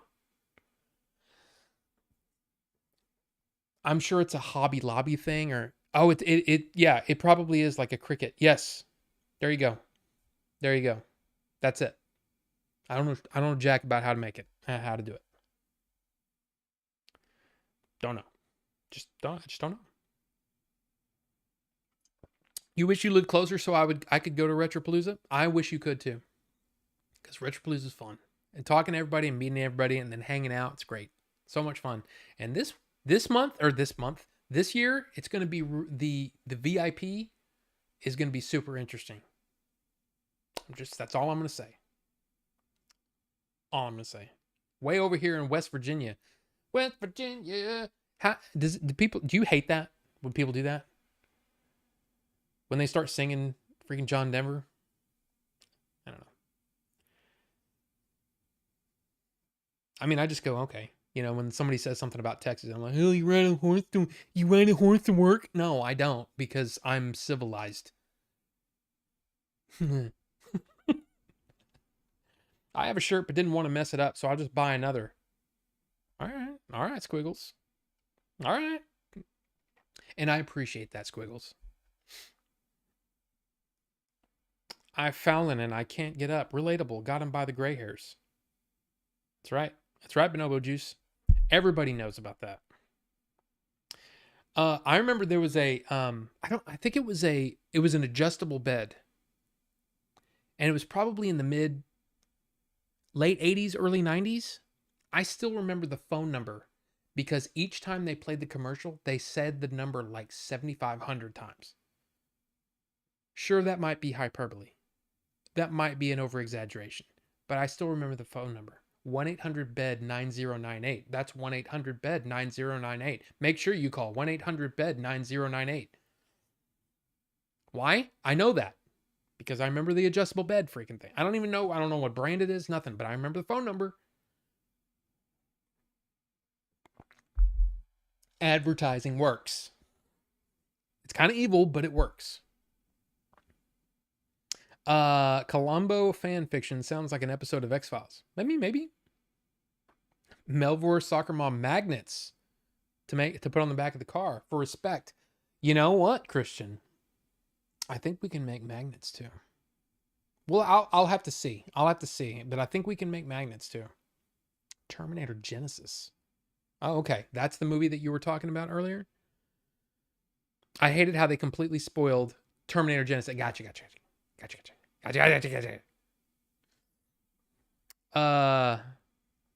have an idea now. Thanks. I might have to make Melvor stickers that does them justice.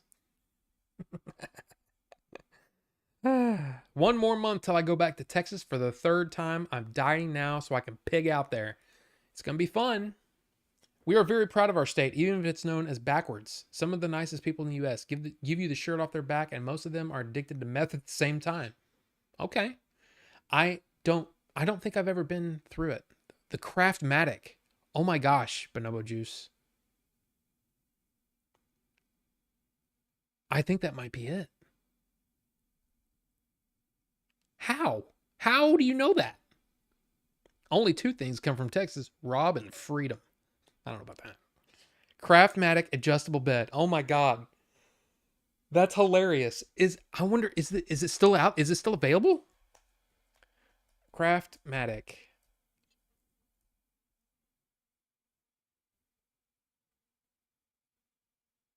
Oh my god. Phone number's different though. Oh, you can't see it because of my big fat stupid head. Yeah, I think it may be though. I think it may be. Y'all are insane. And that's kind of scary. It's kind of scary. The magnets would be hilarious. Thunderhead and Rob vapes. I mean, Ricky. I would love to design one, but yeah, that'll never happen. But that's insane. Whataburger and barbecue. Advertising works, and it's stuck in my head all these years too. Wow. I virtually live in post-apocalyptic West Virginia. They've been around so long they have USB ports now? No. All right. Look, 26 votes. Peanut butter. Oh man, I hope this is good. All right, so here's the deal. East Virginia. Well, there you go. Good job, Carbonite. I saw the USB ports when you pulled up the site. Oh, there you go. There you go. Well, look, I gotta grab. Let's see. I need a scale. I need the neck, and I need an opener. And then I need to figure out. Let's see. Adding to 120 mil, 3.6 grams. 3.6 grams. Everybody remember 3.6 grams. You don't have to remember it. It's written right there. I'll be right back. Yeah.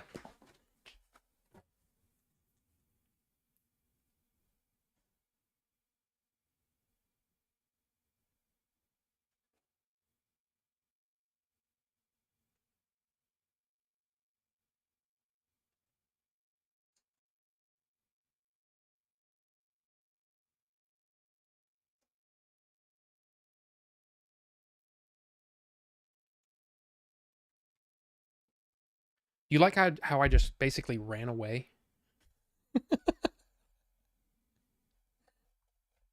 Damn, the chair moved on its own. No. You're kidding. Nut time. I mean, we're getting close. But again, peanut butter milkshake. 1. And the problem is I have to add nicotine to this. So, that's what we're going to do. Okay, move these out of the way. Put those there, I guess. So no nuck until after we put the nicotine in, because that's the way it works. So here's what we have to do. We have to find the little notch and come on. Oh, come on. There we go. Okay. Top is off. I don't want to touch it because I don't want concentrated flavoring on my finger. I still got some. Okay, yeah. Okay. Just have a little bit left in this bottle. There are many other bottles in there. Okay. 3.6 grams. I got to turn off the fan. It's screwing with my weight. Turn off. You bastard. Stand by the banana gang. I mean, look, I understand. I understand. But look, man, the people spoke. The people spoke. Gaming Group played Fallout 76 when it first came out. So disappointing. I don't know anything about Fallout other than the show, the Amazon show. I hope the chair did not move on its own, because I don't need any ghosts up in this piece, you know? Unless it's something where we could, you know, get one of those little meter things and talk to him. Stuff. I don't know. They nailed the Greenbrier Hotel. Vape pure nicotine? Well, this is well, just saying. When you're mixing at, this is like, I vaped 3 milligram. This is 100 milligram. It's very dangerous, which is why it says XXX on it. It's very dangerous, and you got to be careful with it. So, yeah. Just a drop on your skin will give you a buzz like you wouldn't believe. So you got to be careful.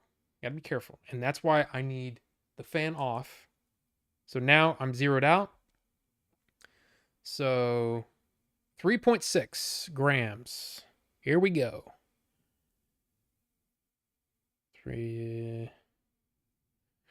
There's 1. There's 2. Oh. Okay. I'm at 3. You got to do this bit where you slowly drop it in, because you don't want to go way over. Okay. You want to get within a tenth.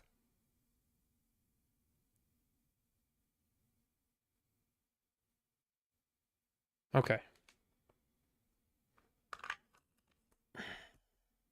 3.63. So just a tad over. No big deal. All right. So nicotine is in. No drops anywhere, which is good. I put the top inside this, so when I screw this down, it'll snap back on like that. Okay. Now we shake. And while we shake, I'm going to go put this stuff up. So I, again, will be right back. Please, chair, no ghosts. Hashtag no ghosts in the Order 42 studio. Okay, but we're right back.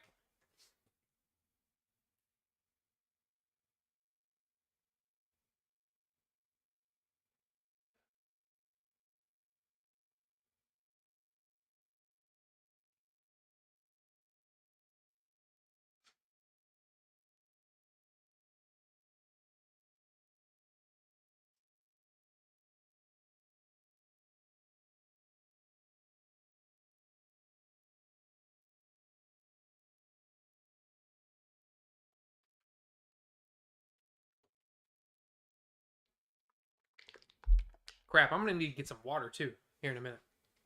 I forgot to fill up my water bottle. Damn it. All right. No ghosts. All right. Let me see. Let me get caught up here.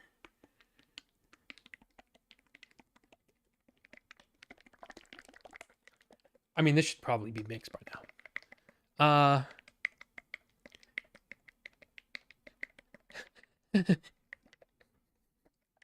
Game just needed to ferment longer. I heard there's a dope barbecue spot out there. Oh, y'all are talking about your area, Virginia? I don't care what I look like, but the building is out of control. No ghost chair. He should move the chair with his foot before coming back on camera, just for the lulz. I didn't see that. I would have done that. The chair has nice bearings. Don't get all Eric about it.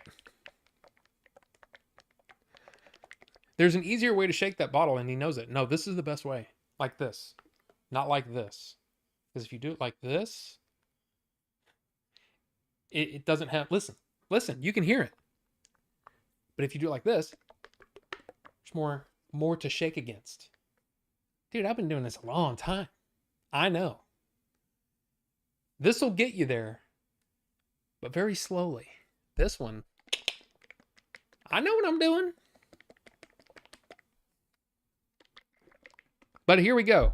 All right, so it's time for what you guys picked. You picked the harder one to deal with because we had to mix it. Peanut butter milkshake crowned in dulce de leche sauce, remarkably illustrious masterpiece.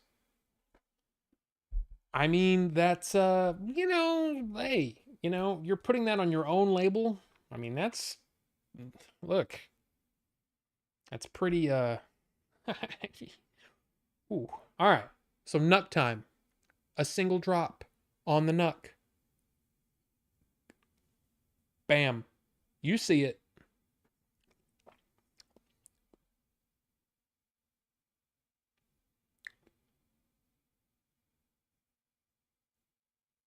I'm literally laughing out loud. Thank you for that, Rob. You're welcome. I'm driving and it sounds like fapping. You mean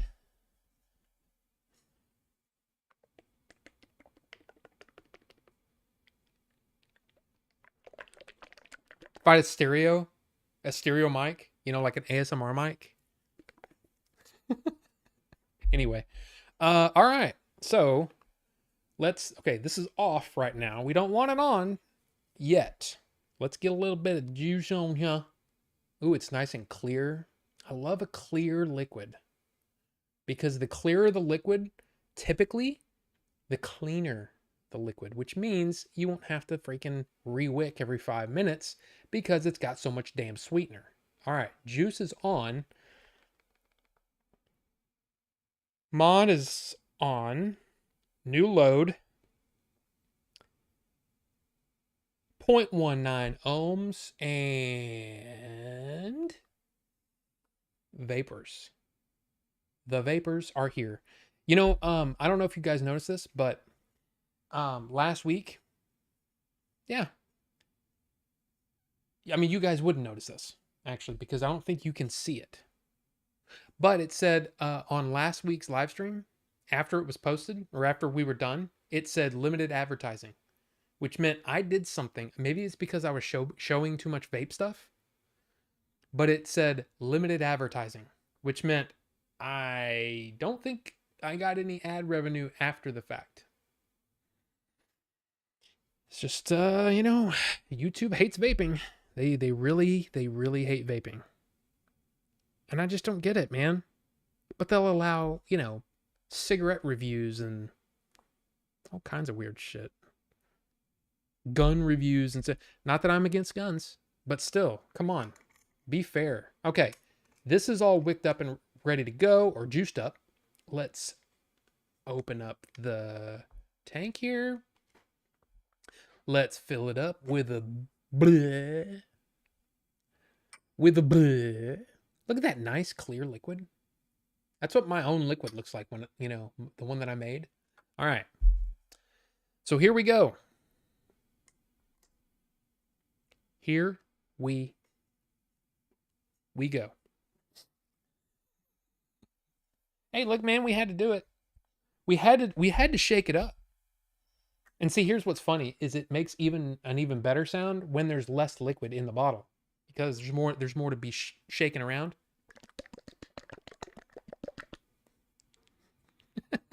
Anyway, let's try this thing. Okay, here we go. No extra music or whatever. I'm just going to try it and we'll see what happens. Wait, what is it called? It's called Sacred Seal.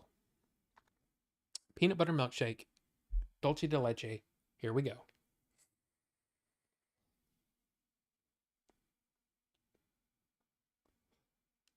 Okay. Hold on. It's a little too juiced. So I got a lot of they call it spitback. It sounds gross, but basically it's oversaturated. So let me vape through it a little bit Here we go.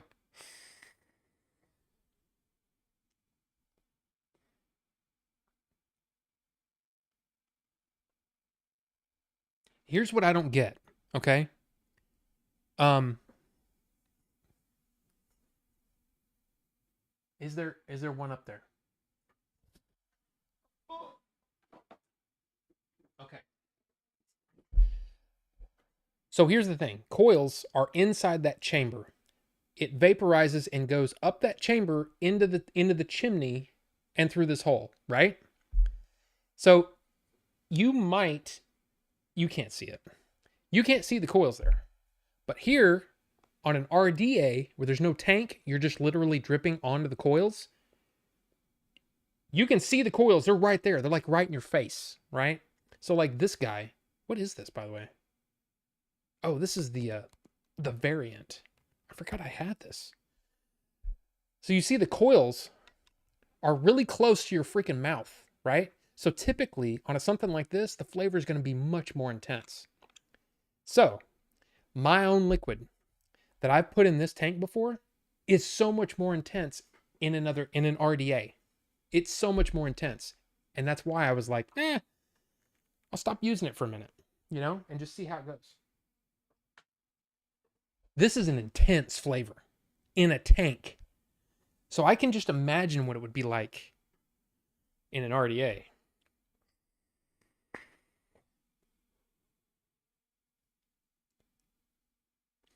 It's really weird because it tastes almost like, to me, it doesn't taste like dulce de leche. It tastes like, and it doesn't taste like a Nutty Buddy either. It tastes like almost like a peanut butter cracker, like a saltine cracker. It's interesting.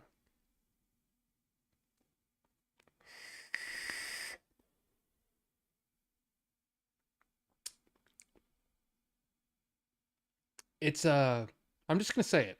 It's badass. Now, how badass?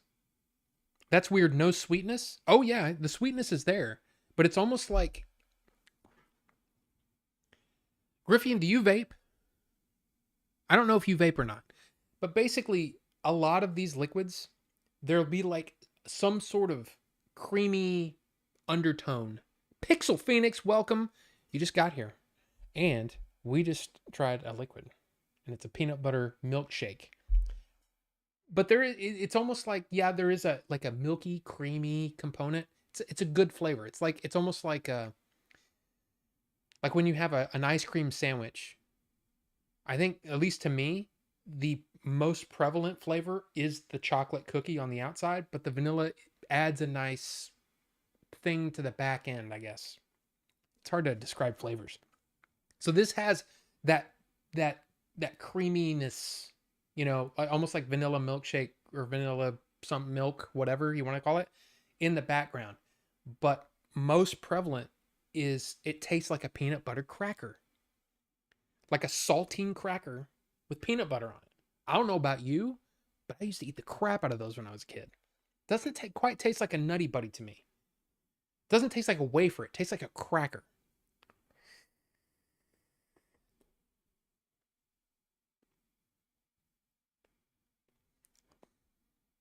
And what's weird is you get more flavor if you blow it out your nose. I know that sounds weird, but it really is. In fact, if you really want to taste your food, smell it first and then take a bite. And while it's in your mouth, take a deep breath and you'll taste more of your food. I know it's weird, but that's what happens. That's how taste works. Olfactory, right?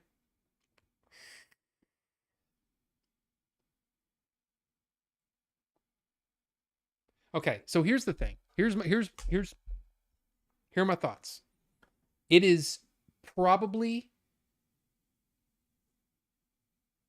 it's one of the better peanut butter flavors I've had. I don't know if it's my favorite yet. I'm gonna have to let that, you know. Typically, it takes about a tank to get some of the almost. It sounds kind of gross, but it's almost like you still have a faint hint of your previous flavor, even if after you've cleaned it, soap and water and all that stuff, just like you would clean a glass or whatever, or anything, dishwasher. This definitely has the peanut butter, this flavor. But it could get different. It could change once I get through a tank or so. With an RDA, it's pretty much, and I'm talking about, so RTA, rebuildable tank, RDA, rebuildable dripping atomizer. So you just drip onto the coils. With this, what it's doing is it's coming down that chimney, around the chimney, and then wicking through the cotton on the bottom of the, you know what I mean? So it's not like getting liquid from the, like dripped on top. It's getting it from the wick, and it wicks up to the coil, right? And as you vape, you'll see little bubbles come up. In fact, oh, you see it? So as the coil is getting the liquid from the cotton dries out and then it wicks.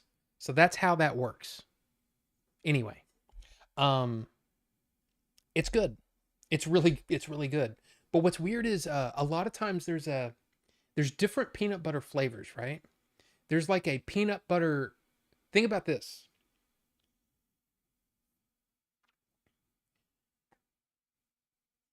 There's almost like a peanut butter powder or an unsweetened, a less sweetened peanut butter flavor in this. So it's not like a tub, a spoon in a tub of peanut butter and you just right? It's not like that. It's more like that peanut butter powder. If you ever had that on anything, that's what it's like. It's interesting, and I like it. And I'm glad you guys picked it because now I get to vape this cool flavor in my favorite mod, my favorite combo. So Ricky, if Ricky's still here, he's got this tank, the Blaze tank. This is a 24 or 25 millimeter wide tank. He's got the 30 millimeter. So if you want to tell the difference.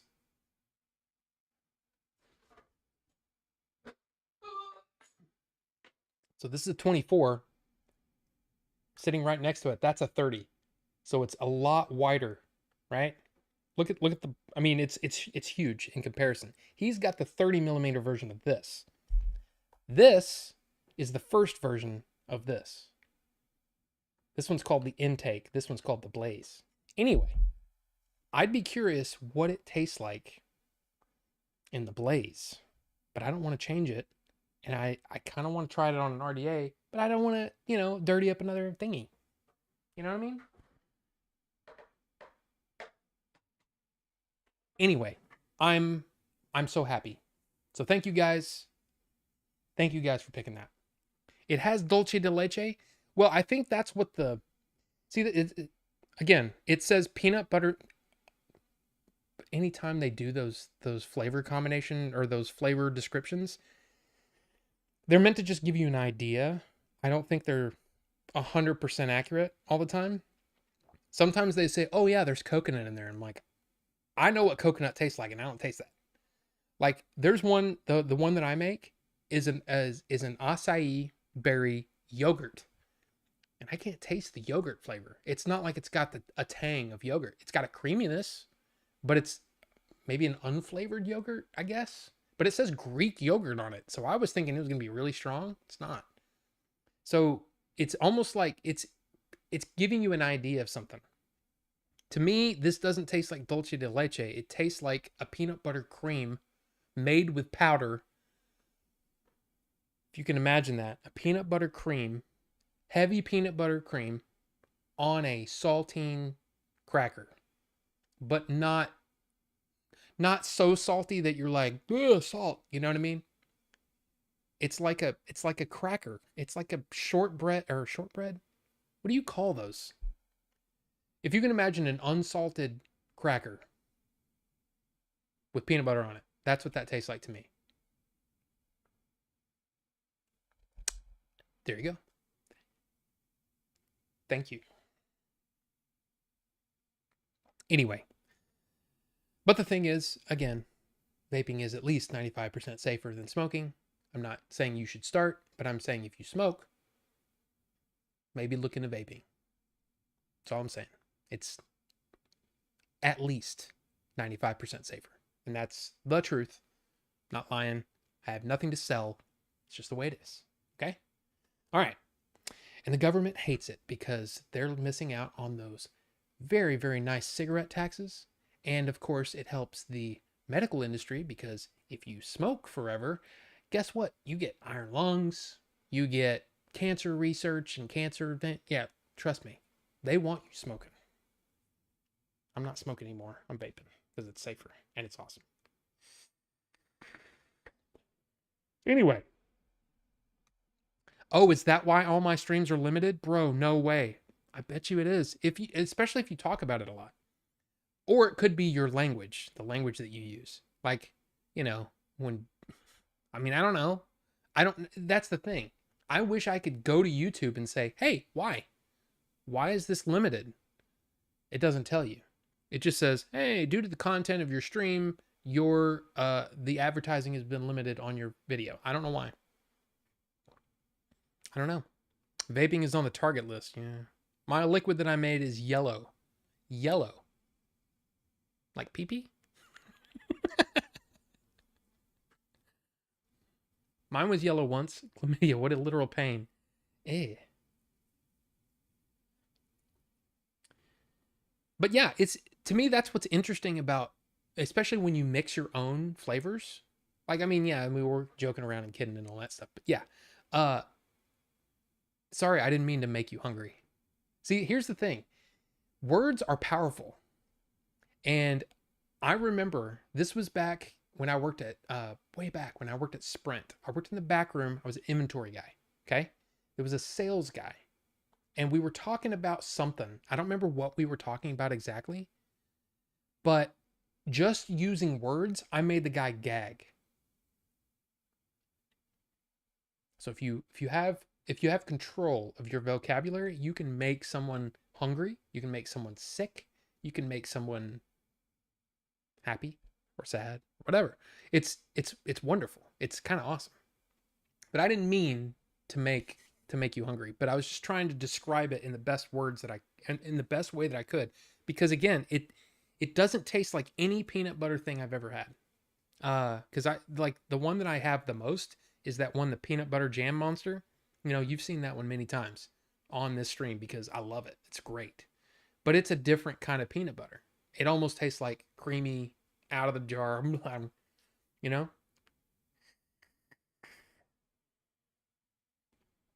See, there's something in there though that's a little like confusing.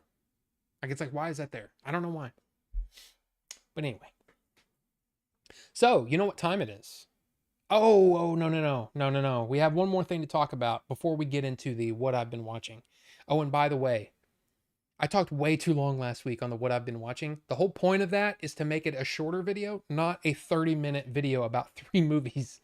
So I'm going to try to be a little quicker this time. But over here, we've got this.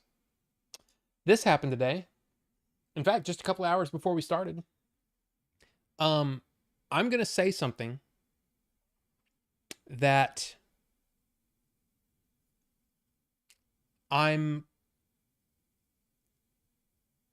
as an older guy, here's what I want in a game. This is going to be a shock, but I want fun. I want a game that I can pick up and play. I don't want a game that I need 20 hours to get good at before I can actually get into the game. I want a game that makes me feel awesome. Whether it's, playing a side scroller, a little beat 'em up, whatever. I want a game that makes me feel like that. The problem with games like Elden Ring, in my opinion, or those styles of games, and by the way, if you watch the state of play, there seems to be a few big budget games coming out that are just like Elden Ring with a different skin on them. And it's the same thing when they were doing the shooters all the time.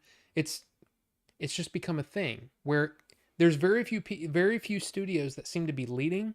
There's a lot of them following the trend, right? So here's my thing. A game like Astrobot, that's a fun game. And that's more of what I want. So I feel like I'm moving over to sort of the Nintendo side of things. I'm not saying that those games can't exist, but come on. There was a lot of videos that seem to all be the same game with a different skin. Just saying. Now, I will say that as long as you put in they needed, it's almost like there's easy, normal, and hard, right? In a lot of ways, I feel like easy makes it sound like, what are you, some sort of, you pussy or something? But really, what it is for people that have a life, people that, I don't know, can't play a game 10 hours in a row for a week or 2 weeks until they beat the thing. How about a mode where, people that have a life outside of gaming can pick it up and play it and not feel like they have to relearn everything? It's one of the most annoying things about modern gaming to me is that I feel like it's just not for me because of that. Because of this huge learning curve that comes with games. Now, what I will say is that I appreciate some of those games that have an easy mode. Because at least the easy mode, I can get through it, right? I'm still going to die a lot. Dude, I played all the Uncharted games on normal mode. But man, if I'm not playing that game, I can't do it. Like if I'm not playing that game every day or whatever, I lose it. I lose all the muscle memory and all that stuff, and I can't make it through it. And then it's really frustrating. So I'm just saying, maybe think about those people that have other things to do. Make more games that are just, fun. And I'm not talking about lighthearted kiddie games. I'm talking about, here's the thought that I had. Okay? How many of you have played Halo before? I'm sure lots of you, right? Now, think about some of the funnest things in that game. In Halo Infinite, that game ramps up in difficulty pretty good, right? But how fun is it to just ride around in a warthog and blow shit up? Why don't they make a game where that's your job? That's the game. And you have different bosses and you have to shoot and all that stuff and just have a good time. Think about arcade level style, fun, just fun. Just fun, instead of this deep, well, you gotta build up your character to a certain thing. And it's like, okay. But it's just like, I miss the games where it was just, you could just pick them up and play them. You could go to the rental store, you could pick up a game off the shelf, you take it home, and you have a good time. Think about going back to Halo. Think about when you get in the tank. How fun are those tank levels? To basically be sniping with a tank. Stuff that's real far off. It's a blast. Why don't they make games with loops? Because that's what all games are. Is, hey, we want this bit of fun stretched out to an entire game. And you've got story and you've got, I can add this one thing. Oh, my cooldown is a little bit shorter now because I unlocked this, whatever. But man, this is what I was thinking.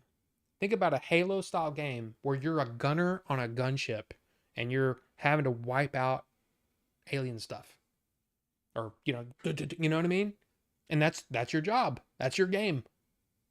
And you get different unlocks and stuff like that. It's like, and maybe you have it, you do stuff every now and then where there's an event where something gets on the ship and you've got to like knock it off or shoot it or, you know what I mean? But just a game like that. I'm thinking of, has anybody seen, I don't remember what the game is, but it's one of those zombie games that's on Facebook, right? And the ad pops up and you go, man, that game looks badass. Then you play the game and it's nothing like that. I'm just saying, I think there's a market that's not being met in gaming. And there's real easy, like kid level stuff. There's these really deep level games. The indie games tend to really fit the bill a little bit more for me, but there still seems to be holes in the gaming, you know? It's like why not make a AAA level experience? Doesn't have to be a AAA budget, but a AAA level experience where you're doing some really, really cool stuff, blowing up a wave after wave of zombies or aliens or whatever you want to do, right? I'm just saying. I feel like they're missing the mark. I've been saying it for years, and this was before they really started doing it. And they started doing it, and I'm like, yes, taking classic games and bringing them to today with today graphics. You know what I mean? Like DuckTales was a great example. It's basically the same game, but it's got a new skin on it, and it's fun to play. Great, awesome. I just feel like they're missing out on that. You know? I don't know. Now you could argue, well, Rob, you got into Breath of the Wild. Breath of the Wild is a deep game. There's a lot to learn there. There's a lot to pick up and skills to learn and all that stuff. Yes. Yes. Yes. But I'm just saying. I feel like you get what I'm saying. I feel like there's a missed market there. That being said, I'm looking forward to playing Astrobot. Haven't played it yet. I'm looking forward to the DLC. I think that's awesome. They're doing it for free. I'm also looking forward to, I know this is going to be a weird one because it exactly matches what I was ranting against, but I want to play Stellar Blade because I've watched a lot of that gameplay, and sure, you could say, oh, you just like the titties. Okay, whatever. What I like about it is the aesthetic. The aesthetic is so me, and the music's great. Everything's great about that game. You know, I like it. And of course, hey, a little bit of jiggling is okay. But what I'm trying to say is, I mean, I listened when I heard that they put the soundtrack out, I'm like, hell yeah, it's about freaking time. I started listening to the soundtrack. It's great. It's great. I love everything that it's kind of like when you talk about a movie that just really hits in all the right ways, the effects are good, the world building is good, the acting's good, the story's good, the music's good, everything works. Well, that's what Stellar Blade is to me. Everything seems to be really well thought out, and it works for me. So yeah. How many PS5 games do you have? Under 10, guaranteed. Now, I mean, I'm not counting PS Plus games because I do get those, but I've rarely played one. Hold on just a second. I'm gonna get some water because I'm out and I can feel the my throat. Be right back.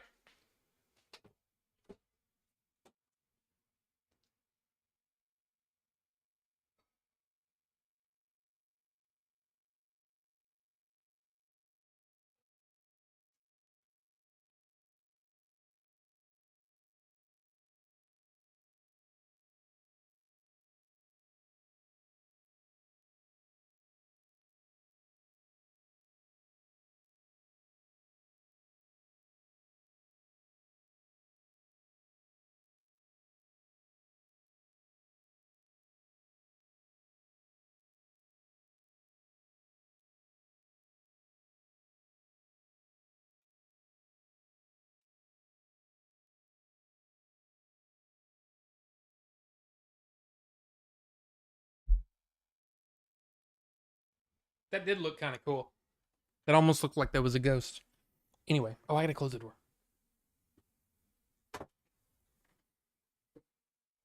Uh, okay. Now, what were you guys saying? I was kind of saying. Let's see. Okay. I don't mind longer videos. I like them. Yeah, Ricky, but that's the thing.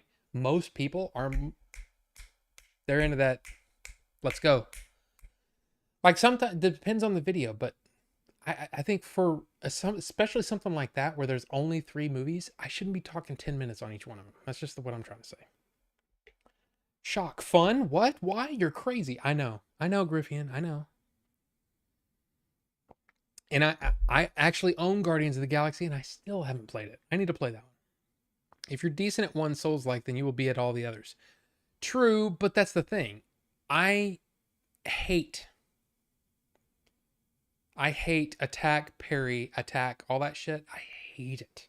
That's one of the reasons why I played the demo of Stellar Blade and went, I don't know about this one. But then I played it on easy and I'm like, okay, now it's actually kind of fun. I don't like getting good at parrying. It's one of the things that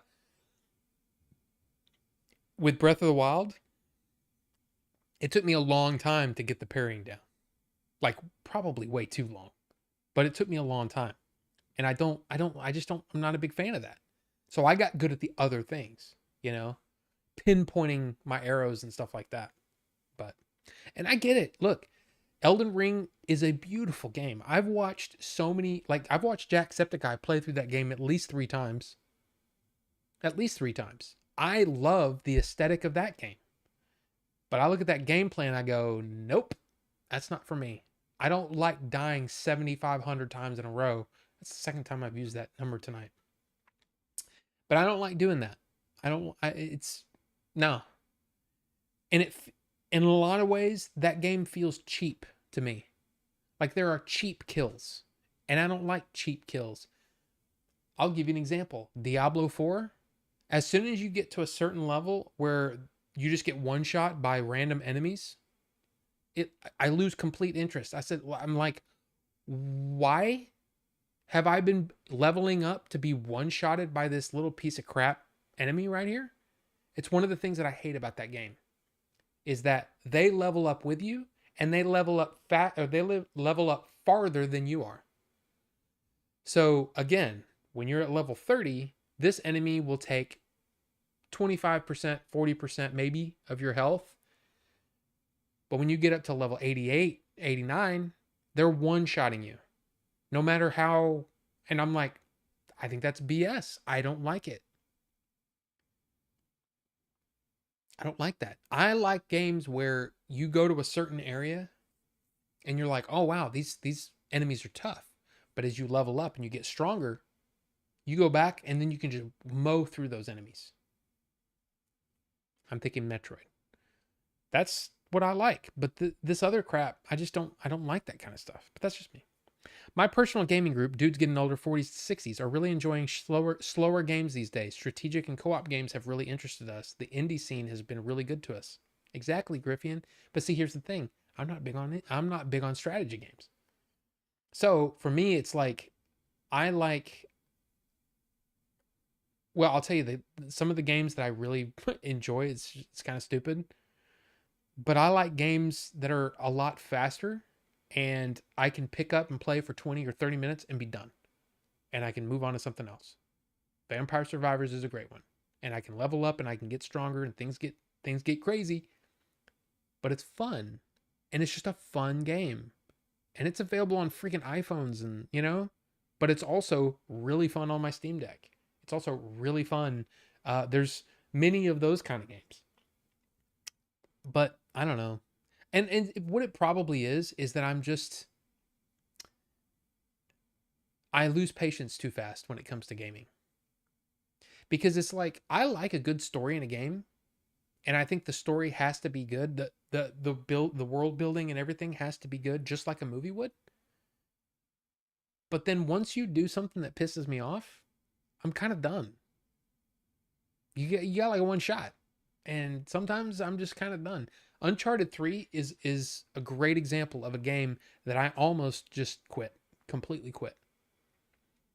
Because I could not beat this level. And it's a like a sandstorm level or something like that. And it was just bullshit. I also hate games that make you do things a specific certain way, which is one of the things I love about Breath of the Wild. Is that sure, yeah, you can do this. There's only one boss in the game that really makes you do it a certain way. And that's Thunderblight. Thunderblight Ganon is a bitch. Didn't like that boss. Everything else, pretty good at. And now Thunderblight's not that big of a deal because I've got the timing down now. I know exactly what you're supposed to do. Every other boss in that game seems to be very intuitive as to how to get past it. Thunderblight was a bitch. And Tears of the Kingdom was pretty much just fun. Just absolute fun. The problem is I don't think the story was as good. I thought Breath of the Wild story was better. But anyway. I'm working my way through the Uncharted games. Only played the first one so far. Oh, man. Dude. I'm telling you, 4 is Beautiful. Beautiful game. OG Halo for the win. Yes. Baldur's Gate 3 was a huge game for us. It's not easy, but it was co-op and good for us to play together. Yeah, and I still haven't played that one. That's another one where it's like, I know what's going to happen because that game is so deep. I know what's going to happen. I would get totally sucked in and then nothing else would get done. And I've got 1, 2, 3 stories that I'm developing and yet another one added on this last weekend. So I've got a lot to do and I don't want to get lost in a game right now. It's also why I haven't started One Piece. Because I hear One Piece is awesome and I think that One Piece is right up my alley. Everything I've seen says it's right up my alley, but I don't know if I have the time to devote to over 1,100 episodes I think now, right? I want to do it. I want to do it. I want to do it. Roguelites are fun too. Stellar jiggles. Warhammer Space Marine 2 is pure gameplay. It's fantastic. Okay. Which games? I don't know. I can't name them off the top of my head. Ratchet and Clank, that was really fun. Diablo 3, Diablo 4. Well, no, I have Diablo 3 on my system. I had the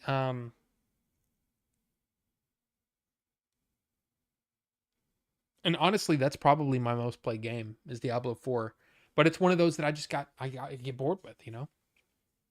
I don't know. I hate trying hard in general. I play games to relax. Some unseen force is holding that chair very still. Vampire Survivors is amazing. Yeah. It's one of those where it's like, I love that you can just pick it up and play it. You know, and you don't have to. It's very easy to pick up and then get good. It's easy to level up. And it's the greatest thing about Diablo 4, Diablo 3, any of the Diablos actually, is that you play, you level up, you get stronger. And it's fun. But for some reason, I don't like the BS crap, you know? And when you one-shot me, when I'm level 89, and I know that that's an enemy that I've had no problems with in the past, it feels like bullshit. And it makes me go, I'm done. I'm done with this game. And so, like right now, I leveled up my rogue. I did it twice. I did rogue and my necromancer both times, or both in this last season, and gave up right around the same time for the same reasons. I hate that. Diablo 4 is fun, but then not fun at the same time. Exactly. When it starts to feel like you're just doing busy work, I don't like it. I don't like it. All right, so here's the deal. We have just a couple things to talk about. A couple of things left. We have 40 minutes left. Aliens Fireteam Elite or Doom Eternal? No. But Doom Eternal is on Game Pass, is it not? I feel like a crazy person for always replaying my favorite games, even though I know the gameplay and story of those games like the back of my hand. I don't think there's anything wrong with that. Like, I started playing Metroid Fusion the other day just because it was like, man, this is fun. And again, on my Steam Deck, because I love my Steam Deck. Dude, Emulation Station. Retro Game Core, everybody. Retro Game Core. Man, I've really enjoyed getting into setting up my Steam Deck and all that kind of stuff. It's so good. I play Chrono Trigger at least once a year all the way through. I need to try that game. But see, here's the weird thing. I get bored with RPGs. And I don't know what it is. And I get kind of, I don't know, I just kind of go, meh. And then I forget to go back. And then next thing I know, it's 2 months later and I haven't touched it. Metroid Fusion is my favorite one next to Metroid Prime. It's short, won't take up a lot of time. Okay. So here's the thing. We are going to hit record. And then we're going to do what I've been watching this week. And there's not a whole lot. So this should be a pretty short segment. I haven't watched because I had to leave Friday, basically Friday, Saturday, and Sunday were pretty much gone. So I only have 3 movies. But like I said, it's going to get interesting the next couple of weeks. So anyway, here we go. We are recording. We seem to be recording. My CPU has now jumped up to 24%. Here we go. You ready? All right. How do I want to start this? All right, so here we go with the movies that I watched this week. And because I had such a busy weekend, I didn't get a chance to watch a whole lot of videos or a whole lot of movies. You know what I mean? Anyway, so the first one, in fact, I will say this. All of these movies are movies I haven't seen in a while. One of them I've seen a little bit more recently, but the other two, years. It's been years since I've seen these movies. So it's going to be pretty cool. But this one, I mean, look, I've seen this movie a few times. This movie is amazing. Now, this is my first time watching it on 4K disc. I had the digital version before. I will say, holy crap, the soundscape. It's the most aggressive sound mix that I've heard on a 4K disc yet. This kicked my butt in the best way. It's awesome. The sound mix is so great. And of course, Denis Villeneuve. I love Denis because of, the Dune movies, of course, Prisoners, and I mean, look, the guy's a genius. This movie's great. This movie's really great. Let's see, what else did I have to say about it? Oh, there's only one problem with this movie. There's only one segment of the movie that makes me go, I don't like that. And that is the digital Rachel. Don't like it. And yeah, that might be kind of a spoiler. I just thought about that. I'm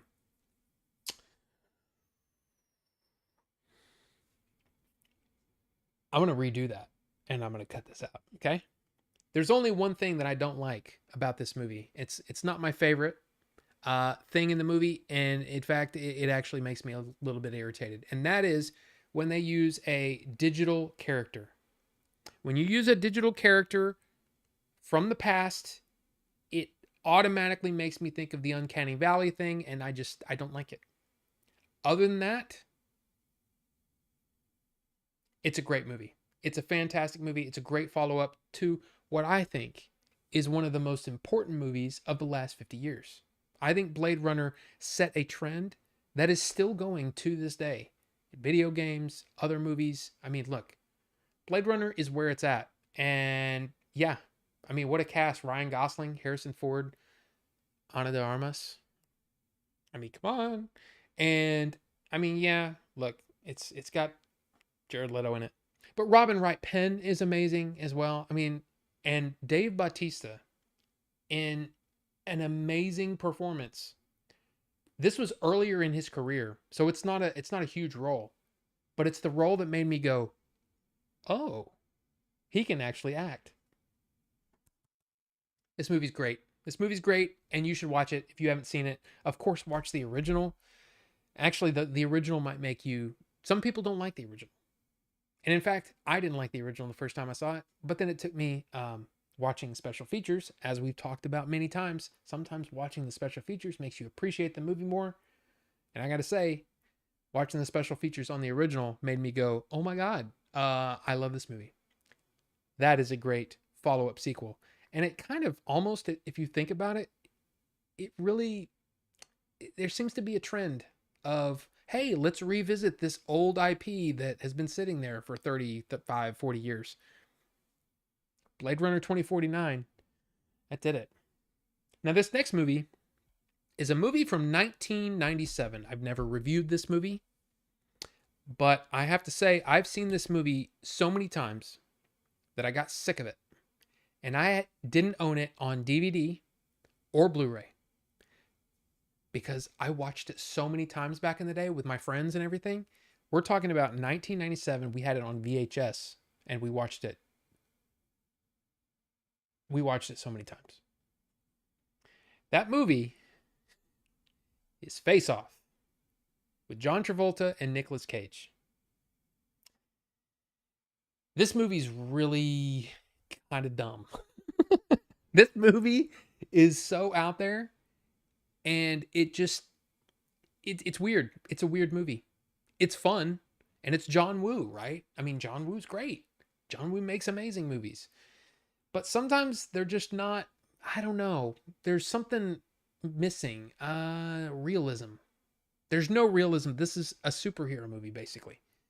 Because they do things that would kill every person in a 5-mile radius. I mean, I don't know.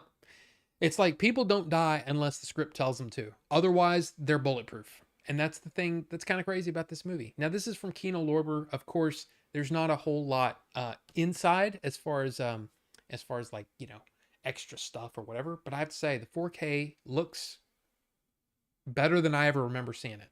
I'll say that. You got an audio commentary, in fact, 3 audio commentaries. You've got the deleted scenes with commentary by John Woo.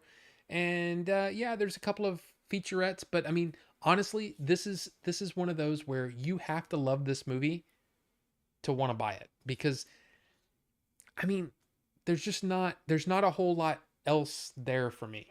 I mean, a lot of the sure, if you like commentaries, I mean, there's commentaries by film historians and the writers and stuff like that, but for the most part, it's not one of those where you're going to get these introspective reviews and stuff, recent interviews with the actors and all that stuff. You're not going to get that here. This is all archive stuff. So it's footage from 97, and they're talking about the movie and how great it's going to be. And I don't know. It's, in a way, it's kind of a bummer, but I also understand, because it's not like everybody in the world is clamoring to watch Face Off again. But I enjoyed it. I'm glad that I own it. But I might not watch it again for, I don't know, 10 years or something like that. The next movie on the list is, it was actually Phil. Phil from the chat. Phil is the one that made me go, I need to watch that movie again. In fact, I would like it in 4K. So I bought it. And that is Tinker Tailor Soldier Spy. Now, this is a spy movie that is so realistic. There's nothing in this movie that's not realistic. Seriously, this is a fantastic movie. I loved it. And you got Gary Oldman in his Academy Award winning performance. It's great. I mean, but listen to this cast, okay? You got Benedict Cumberbatch, Colin Firth, Stephen Graham. You may not know Stephen Graham right off, but when you see him, you go, oh yeah, that guy. Yeah. Tom Hardy, Ciarán Hinds, John Hurt, Toby Jones, Mark Strong. Come on, this movie is packed with some of the best British stars out there. And it's just a fantastic movie. It really, really is. But it is on the slow side. It's not exactly like, it's not a Bond movie. It's a spy movie where people are telling lies and people are trying to find the answers. And it's great. And there is a great scene with, I'll just say, a character trying to get something out of MI6. I'll just say that. It's crazy. It's really, really good. But yeah, I really like this movie, and I think more people should remember this movie and should maybe watch it again, because it's really good. But look, that's all I got. That's all I got this week for what I've been watching. I hope you enjoyed it, and please, in the comment section, please tell me what you've been watching, and we can talk about it, because comment sections are fun. I like talking to you, and I like hearing from you. But anyway, thank you guys so much for watching, and we'll see you on the next one. Wow. Sorry. Hi, Not Gary. What's going on? No, you didn't miss the entire stream. I was doing my what I've been watching. Now, here's the thing. If this week the what I've been watching doesn't get, well, I'll just say this. The last video, it barely got any views. And again, not that I care, but I'd rather put out something that somebody is actually willing to watch. You know what I mean? So, if this one doesn't do well, we're going to stop doing this. We can talk about it like on stream, but I'm not going to try to do the video and then cut it out and all that kind of stuff. But anyway, got to do the thumbnail, right? So this side We're gonna move the order 42 off like so, and we're gonna take a picture. Maybe like that. That work better? And go. Or maybe that's the one I should go with.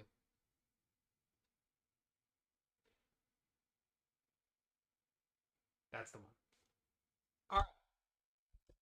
So there we go. Now I can hit stop and my computer will chill a little bit. Stop recording. Thank you. Appreciate it. There you go. I bet Rob doesn't even know art. I mean, no, of course not.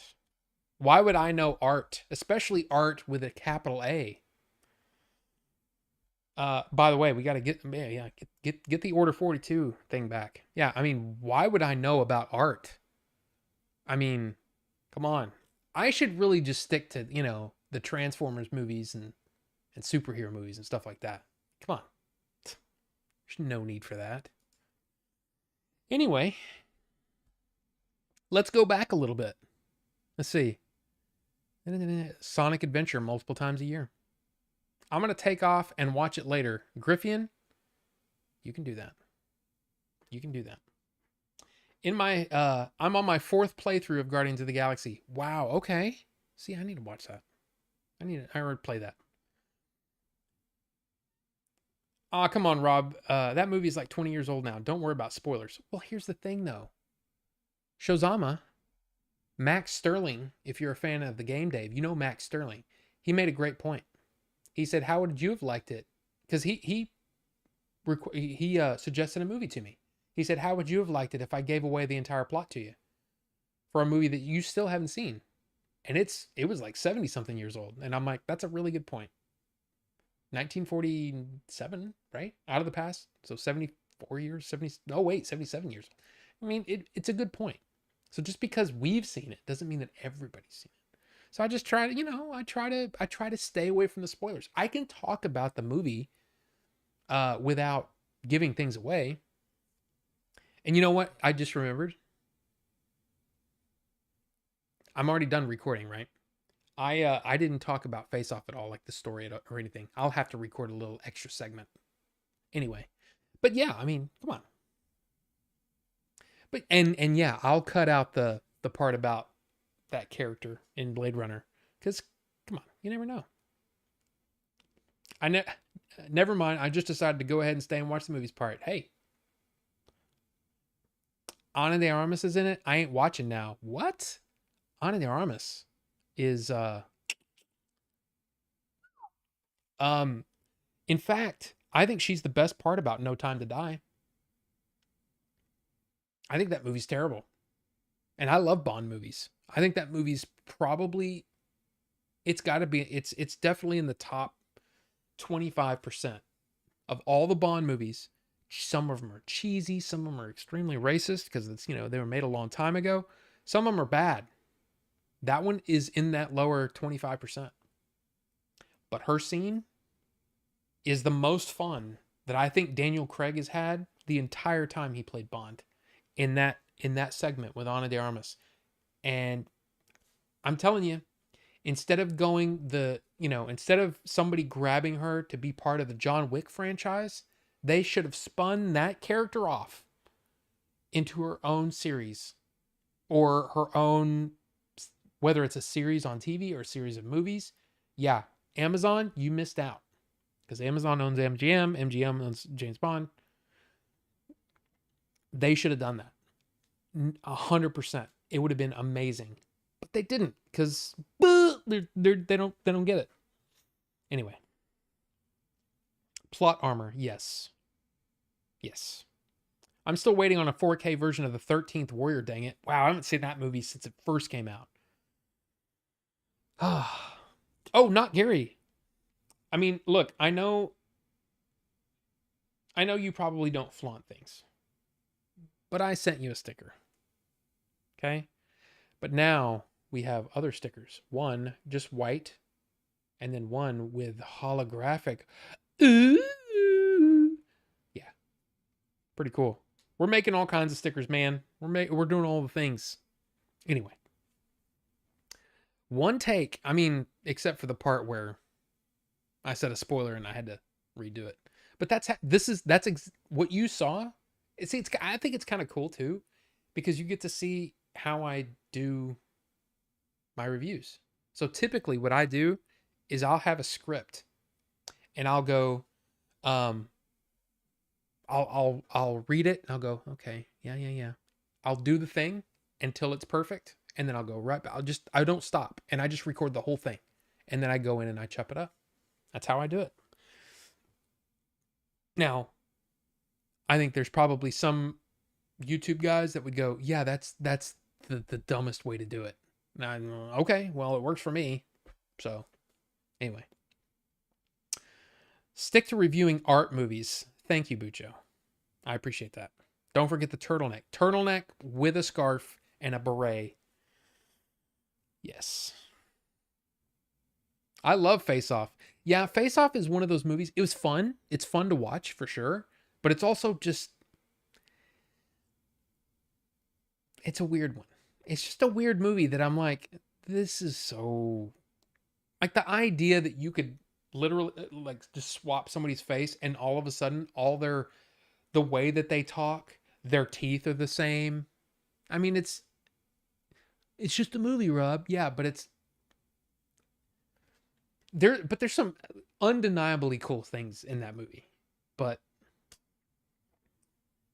okay, now that I went ahead and watched what I said I wouldn't, I'm going to head out for the night. Griffin, if you're still here, thank you for being here. If not, hey, stick it. But thank you, Griffin. I always appreciate it. Always appreciate it. Guardians of the Galaxy game just hits right. I really do love the game, but I don't want to overhype it for anyone. It's just perfect for me. That one's no GoldenEye, though. Okay. I need a shiny one. Okay. Well, not Gary. We'll figure out a way to get you one. Maybe I'll just mail you one. Just like a letter. I'll write a long, lovely, wordy, sultry letter. Put some perfume on it. So you open it up, it's like, it smells like Rob.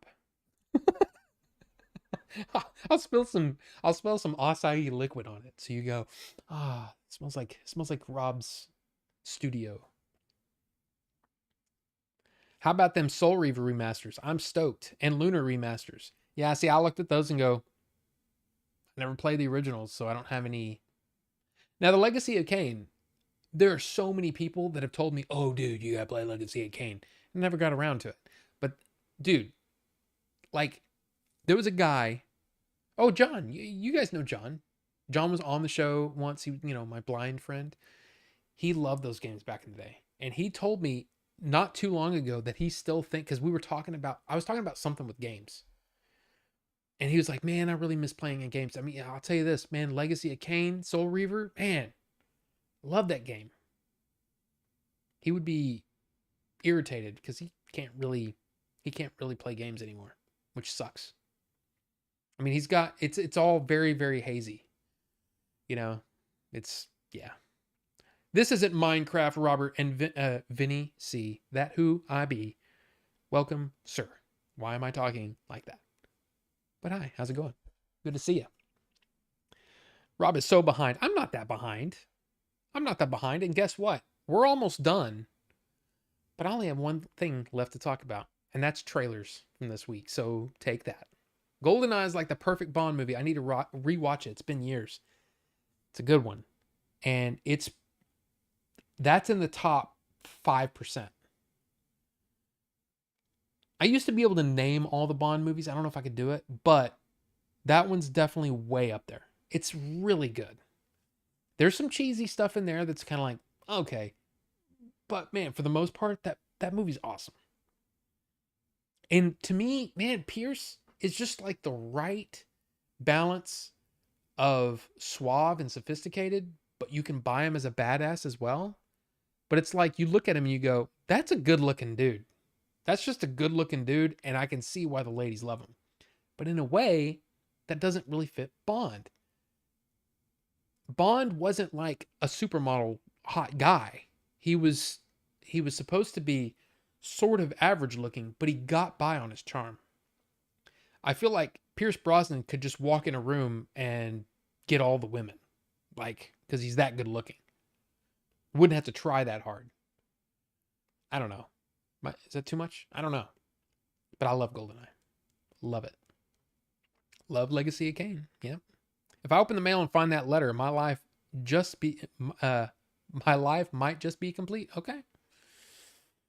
Okay.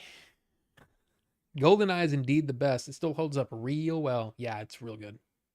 I watched it recently. Yeah, I have that problem all the time. You have any? I get it. Even though Black Adam was a decent, flawed superhero movie, Pierce killed it as Dr. Fate. He stole every scene he was in. Yeah. Even older the way he is now, he's a woman slayer. Dude, look at Sean Connery. You know? I mean, you know, he's dead now. But think about, man, The Rock and then Entrapment and all those movies, women were still like, you know, like he walks in a room, women start ovulating. Like, it's just the way it is. And that's just the way it was. But Pierce is another one, you know? Moonraker is a good one. You know what? I remember back in the day, I would say probably, because I've been a Bond fan my whole life, but I think that mid 2000s or so, I would have told you that Moonraker is absolutely the worst Bond movie. But then, late 2000s, maybe early 2010s, I watched it again and was like, look, that movie's a little bit cheesy, but it is so much fun. That movie's awesome.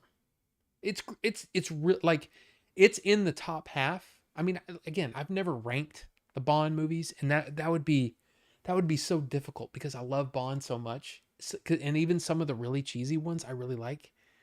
But yeah, I think it's a lot of fun. He even slept with that hot German spy on Last Crusade. Oh, spoiler alert, but yes. Sean Connery's birthday. What movie is that from?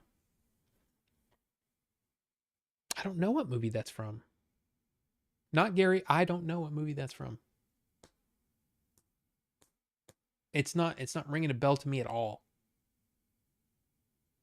The 2000s Bond games were not that bad either. I never played those. I mean, I played a couple of them, but they just didn't hit with GoldenEye. Like, I was just like, why am I playing this? I can just play GoldenEye. Who here can do a good Connery impersonation? Not me. You're abashed. I mean, I can't do it. I can't do it. You're the man now, dog. Chris, welcome. Good to see you. The Pest. Oh, yeah. I saw that movie when it first came out on like VHS and quickly forgot it. So, I know.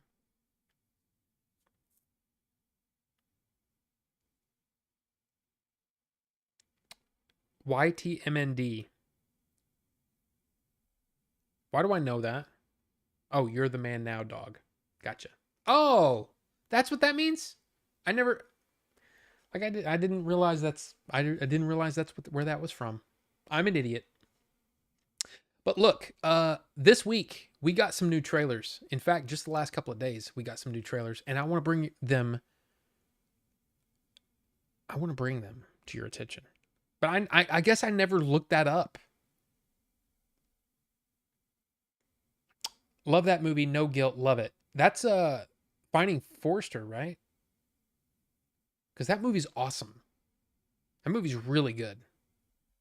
I don't own it, but I like it. Is that what you're talking about, Bonobo Juice, or are you talking about something else? Or The Pest? You're probably talking about The Pest. I didn't like The Pest. Sorry. Didn't like it. Everything or Nothing, GoldenEye didn't have a motorcycle chase section, though. I mean, you're not wrong. You're not wrong, but The Rock is one of my favorite action films. Connery and Cage killed it. So did Ed Harris, my favorite Michael Bay film. Yeah, I think it might be his best because I only own, well, no, I own 3 Michael Bay films. I think. I own Armageddon, The Rock, and Transformers, the original. And the only reason that I bought the original Transformers is because my wife liked it. I didn't. But I really liked Armageddon and The Rock, and I think The Rock is the better one of the two. Yeah. Although The Island is a really good Michael Bay movie. And I haven't seen what is there's some of them that I haven't seen. I saw Pain and Gain. It's got two guys I really don't care for that much. So Bad Boys 2. Okay. Con Air. Con Air's not directed by Michael Bay though. Con Air's not a Michael Bay movie. It's a Jerry Bruckheimer movie, but it's not Michael Bay. I can't tell you who. Without looking it up. I mean, I have to look it up. But Con Air is not Michael Bay. It's very Michael Bay-ish. 1997. Simon West directed Con Air. Yeah. Armageddon? Okay. And see, like, Armageddon is a fun movie, but it's dumb. I mean, and that's the thing. If you're in it just for the fun of it, I have no problems, you know? But at the same time, I look at it and I go, I can't. I know too much about the space program. I know too much about physics for me to really get into that movie and to forgive, you know? Going to sleep early, Ninjinzu. Have a good one. We're almost done here. And we got to talk trailers. Your wife has great taste in Transformers movies. I've always said that. You know I'm talking about the pest. So here's the thing. We got a new Gladiator 2 poster. Now, if you remember the last Gladiator, the first one, the Gladiator 2 trailer. I said trailer. I said poster. I meant trailer. You know what I meant. The first one had the rap song in the middle of it, and you're kind of like, this doesn't fit. This style, it doesn't fit. The style doesn't fit. It doesn't really mesh. I still don't know what the movie's about. This one gives you a better idea of what the movie's about. Maybe too much. So I'm going to say, if you're not a fan, or if you're, I'll say this. This is what I'll say. If you want to see Gladiator 2, don't watch this trailer. I shouldn't have watched it. Because I'm already like, I'm salivating. Because I love Ridley. But if you're kind of on the fence and you're like, man, I don't know. After that first trailer, I wasn't sure. This one will get you going, okay, this one's going to be pretty good. So, yeah. There you go. So, Gladiator 2 trailer. Then, I posted this in the Discord. Thunderbolts asterisk, I think is how you say the full name. I was not looking forward to this movie at all. I was like, this is going to be, I don't know. But I got to say, I was won over. Oh, and you know what we haven't talked about tonight? We haven't talked about the Penguin. But, again, this looks like it could be fun. This could still be Le Pew, you know, or as the French say, stinky bullshit. No, they don't. I don't think they say that. But it could be terrible, is what I'm trying to say. This could be bad. But I kind of like the trailer. The trailer was over and I'm like, okay. Le crap. Yeah. But no, I think this looks pretty good. So. Now this one, and this is the last one, by the way. This is a movie that I didn't even know was coming. Didn't know anything about it. But it's starring Michael B. Jordan and Michael B. Jordan as twins from Ryan Coogler, who directed Black Panther and Creed, Sinners. I was like, I don't know about this movie. Like, Michael B. Jordan is one of those actors that, man, sometimes he's great, sometimes he's not. I saw this trailer and went, oh, I'm totally down. This movie looks badass. I want to see it in IMAX. Because it's shot with IMAX. This movie looks awesome. That's, put it down on the list. I'm going to see that. I'm saying that. Because it also has to do with vampires. So, I'm excited for this. And, yeah. So, there you go. Gladiator 2. The Thunderbolts. And Sinners.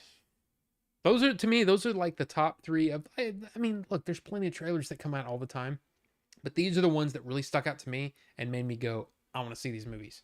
So there you go. That's the deal. You forgot the Dragon Ball Diameter. I don't know what that is. I don't know anything about the Dragon Ball stuff. Okay.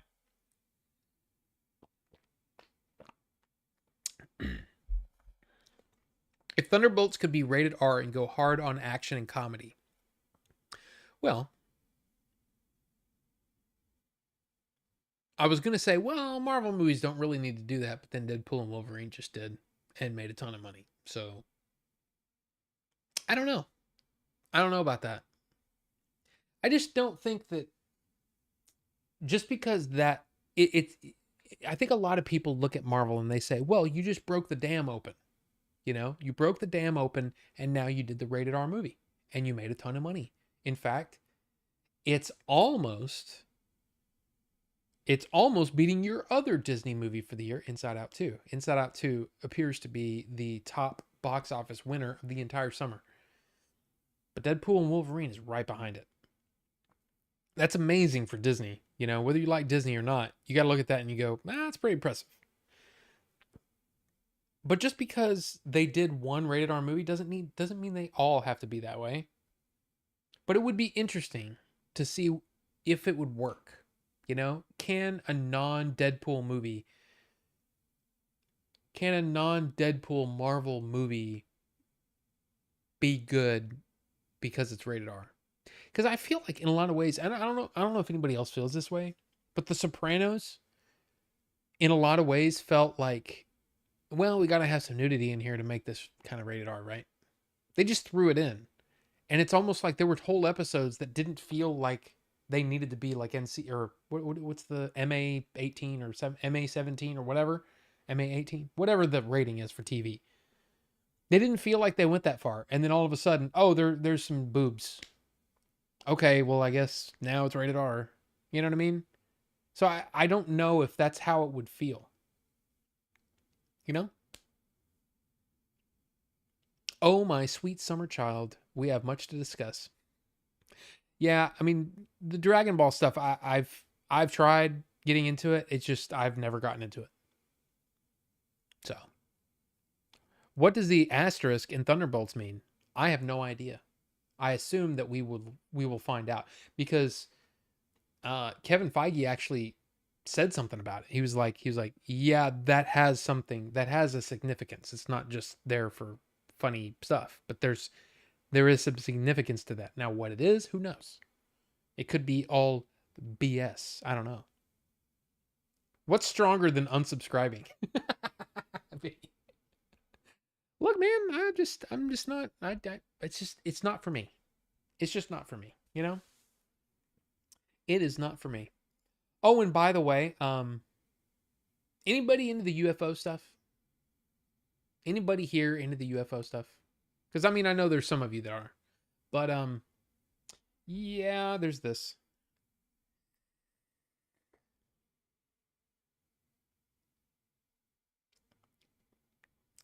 I'm gonna put this in the chat, and I might as well go ahead and put it in the Discord. This is one of those things that when I read through this, I was kind of like, this guy might be onto something. Now, it doesn't matter if you've read The Three Body Problem or not, or seen the show, but it's just that it feels like things are ramping up. It feels like we're getting to the point where disclosure is imminent. And it all seems to be pointing at 2027. And there was something, I wish I'd written it down, but there was something that happened the other day that made me go, oh, okay. So one of the things that I've heard is that, and you know, you hear different things, you know, different people say things, and you hear things on different channels and all that kind of stuff. But one of the things they say is that if you're trying to ease someone into something, you just drop things here and there. You had Lou Elizondo on The Daily Show. You had, I mean, he's been on a lot of different shows, but that was kind of an interesting one. But then you have just like little things, little things in popular culture happening. Like the fact that a couple of weeks ago, Taylor Swift was at a thing. What was that? But she wore two different UFO dresses with UFOs on them. And it's kind of like, hmm. And then what was the other thing? Oh, just the fact that the Super Bowl commercials. There were like a lot of commercials that had UFOs or aliens or something, right? And it's almost like we're starting to drop this stuff, you know? And then again, it's just interesting. And this is one of the things that this article or this thread, I guess, is kind of talking about. Like different discoveries. Now here's the thing. Some of this stuff has already been debunked, but I still think that it's an interesting read. Um so yeah. It's yeah. But here's the thing. My my thinking is that if we are on that road, they're about to really ramp up this. So if, and I'm not even going to say if I'm correct, because I'm really getting a lot of this from different sources and different things that I've read. But according to a lot of people, things are supposed to really ramp up in January because it's going to be after the election. Things are going to start to go back to some sort of normalcy, and then they're going to start dropping shit. Because apparently 2027 is something. Now, one of the things was that there was a this James Webb telescope thing that they found. They found an object that looked like it was just moving toward us, like some object that was just, moving toward us. But then it moved, and then it started to change trajectories. And this is like in interstellar space, you know what I mean? And it's kind of like, that's pretty interesting, you know? But who knows? Who freaking knows? We're not going to know until they want us to. I still think it's really interesting. So there's that. Let me see. There was something else UFO related that I didn't post or put in my little notes there. Did talk about Lou Elizondo. I mean, there's not really much to talk about except there's supposed to be 2 hearings coming up. One is to basically introduce everyone to the new head of Arrow, the Sean Kirkpatrick guy that came out and said, "Oh no, there's no UFOs or anything like that. No, we haven't found anything like that." And then he left. Well, apparently this new one is supposed to be better, but who knows? I mean, it's just like, to me, it's kind of like politicians in general. They'll say whatever it takes to get into the seat, but once they're in the seat, it's who's the highest bidder. Tell me what to say, tell me what to vote on, blah blah blah. Anyway, I don't want to make it about politics, but it is one of those interesting things. If you notice, you see patterns, and apparently this could be a really good situation for disclosure, or it could be more, no, it's just swamp gas or whatever, right? But I do think it's interesting that they're planning on having another hearing, a pretty significant hearing, with regards to USOs. So unidentified, was it submersible? Sub water UFOs, basically. And apparently there's a lot of that crap. And nobody really talks about them. They talk about UFOs all the time. But UAP covers both the flying and the submersible. And that's why they changed to UAP, because apparently there's a lot underwater. That's going to be interesting. And that's supposed to be coming up in November. Right after the election, there's going to be another hearing that's supposed to be a big deal. But we'll see. We shall see. Underwater. So, yeah, what is, let's see. USO meaning. United Service Organizations. That's not it.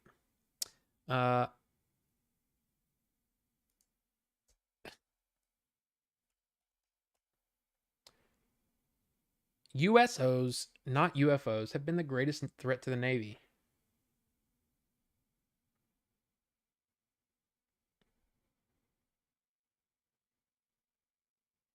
This is on the USNavalInstitute.org.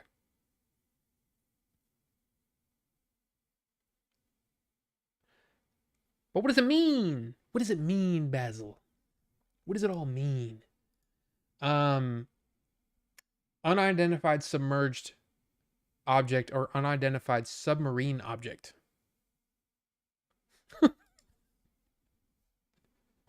Bucho, everybody. Unidentified Samsonite objects. Thank you, Bucho. Yeah. Submerged. A lot of activity just off the coast west of LA. Yes. And off the East Coast as well. Subway, eat fresh. That's what it means.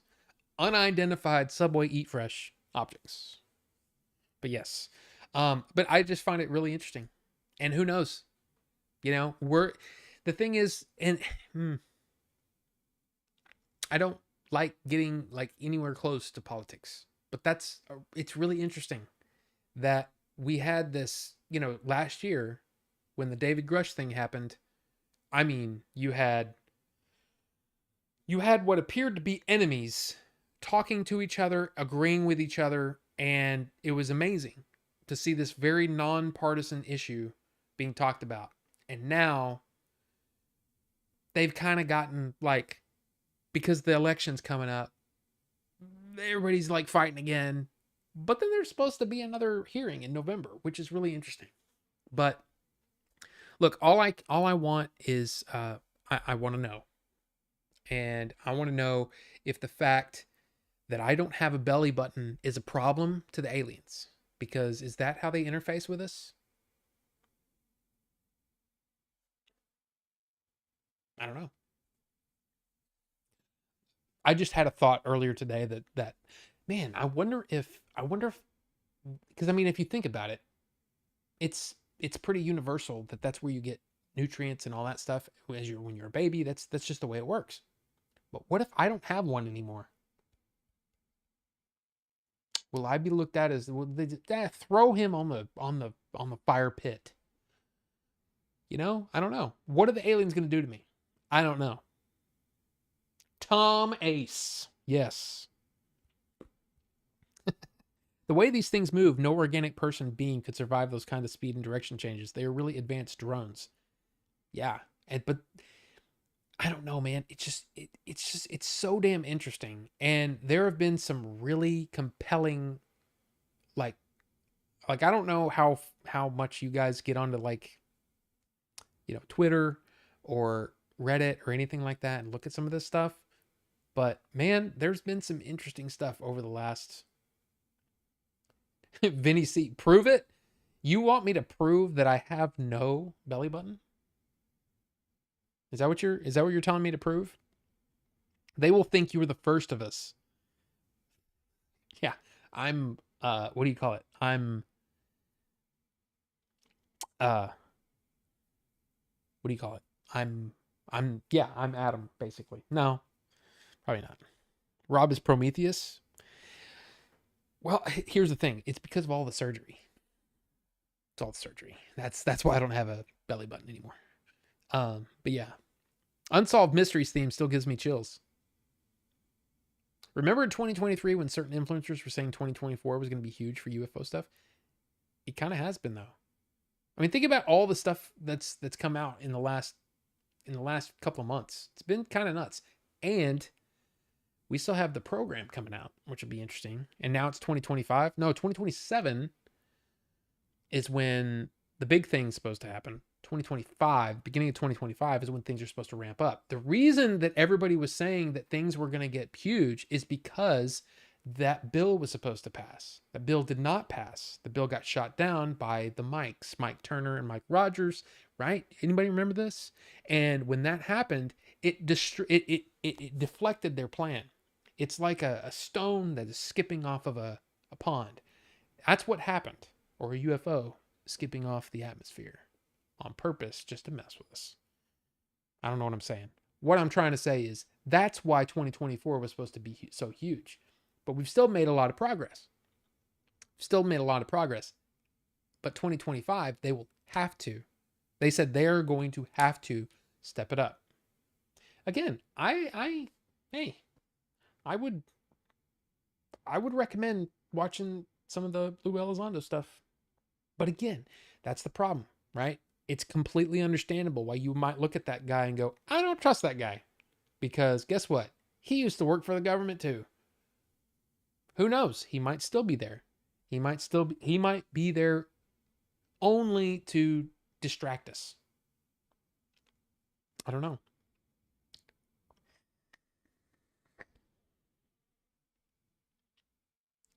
I'm still trying to figure out what that other flavoring is in there. Because it almost tastes like, this is going to sound weird. But you know when you, has anybody ever, it's pee? No. But has anybody ever, it's not pee, but has anybody ever burned leaves before? And if you kind of breathe in the smoke, there's a certain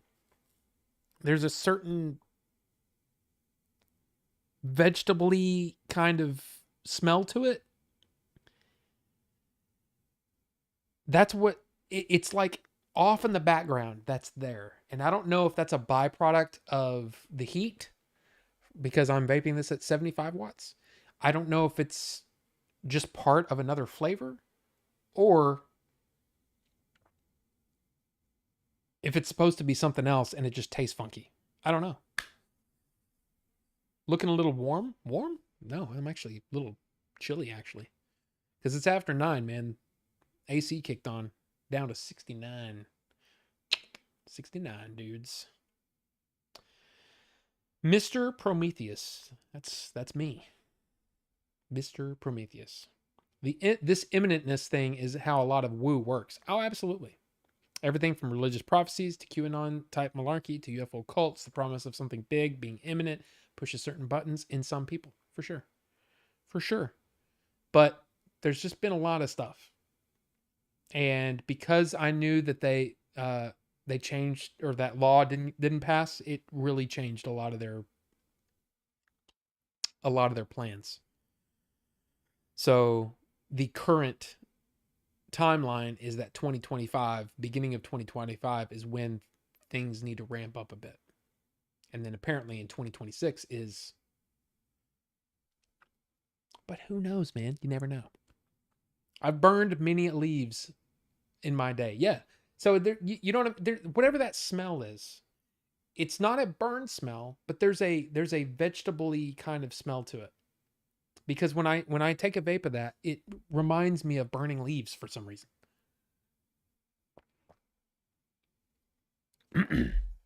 Lou and Dr. Greer are always fighting. Yeah, that's annoying. I wish everybody would get on the same page. But the problem is, I mean, think about it from, and I'm talking about either one. Okay? Either one.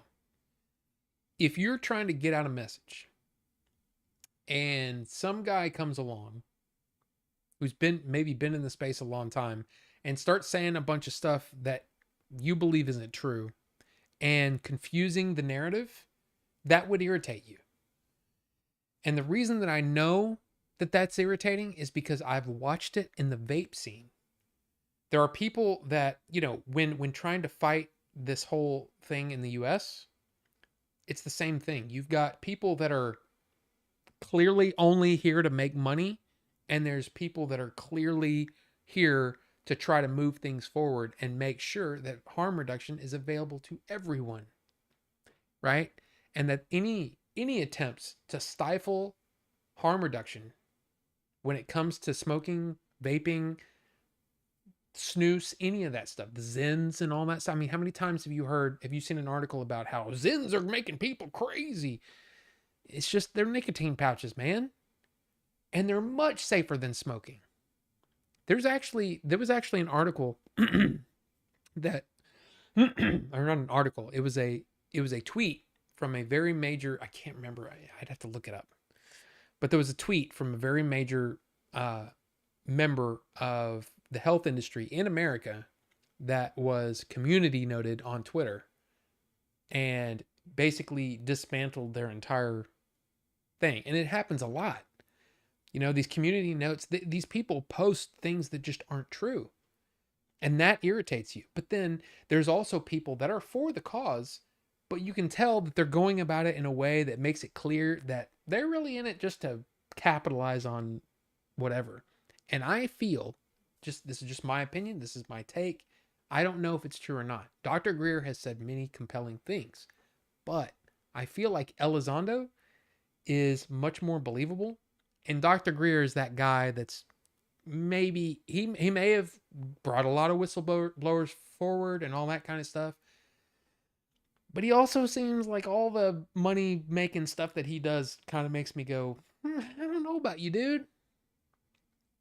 So, just got to ask, are they selling a book?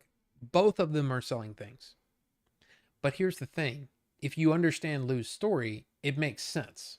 I'm going to write a book because, number one, I need to get as much of the truth out there as possible. And two, I lost everything because of this subject. And this is a way for me to try to make some of that money back. I have no problem with that. Dr. Greer feels like, oh God, what's that? Tilton, Robert Tilton, right? He's the crazy or crazy, the religious dude that. There's another one. There's another one like really like more current than Tilton, but you know what I mean? Like he feels like he's more in that kind of side of truth.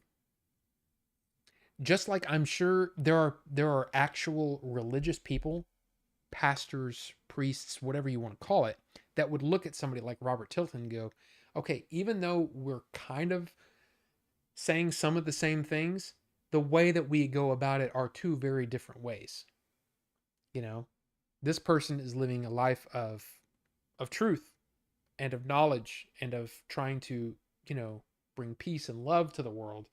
This guy is driving insane cars, living in the mansions, and just profiting off of people's need to have faith and all that stuff, right?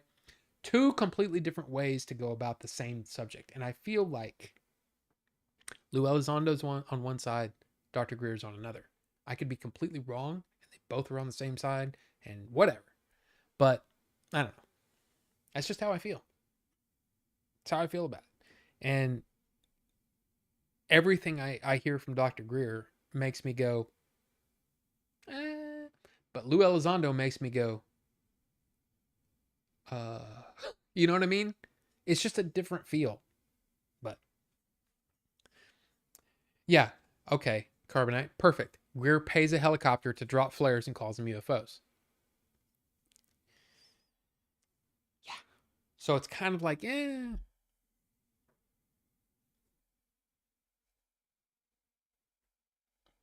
turning down the fan a little bit because it's cold. I've listened to hours of Lou Elizondo. He said several things which lead me to think he's not particularly blessed with critical thinking skills.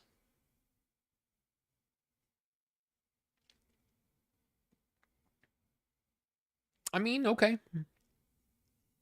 I mean, I haven't heard that. I'd be curious if there were. Excuse me.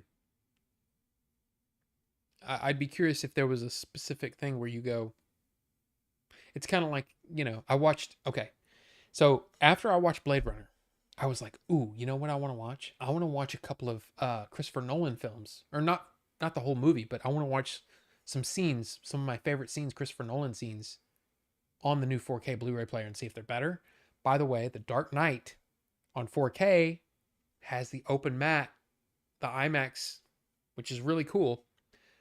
But wow, Dark Knight looked amazing, Inception looked amazing, and then I'm like, I gotta go to bed. So yeah. Those flares were clearly the Phoenix Lights. The Phoenix Lights is an interesting thing. Interstellar, my dude. Yeah, but I actually want to watch that one. I own it on 4K, but I haven't seen it since I rented it years ago when it first came out. Uh, I want to sit down and actually watch it. I haven't done that yet. Which movie did you think had the worst green screen? God, I'd have to really think about that.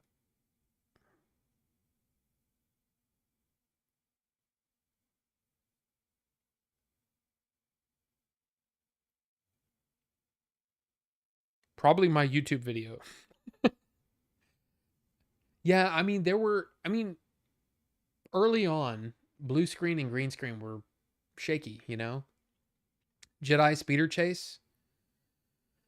I don't know, man. That's still pretty effective. Um, I was thinking of something a lot lower budget, a lot less.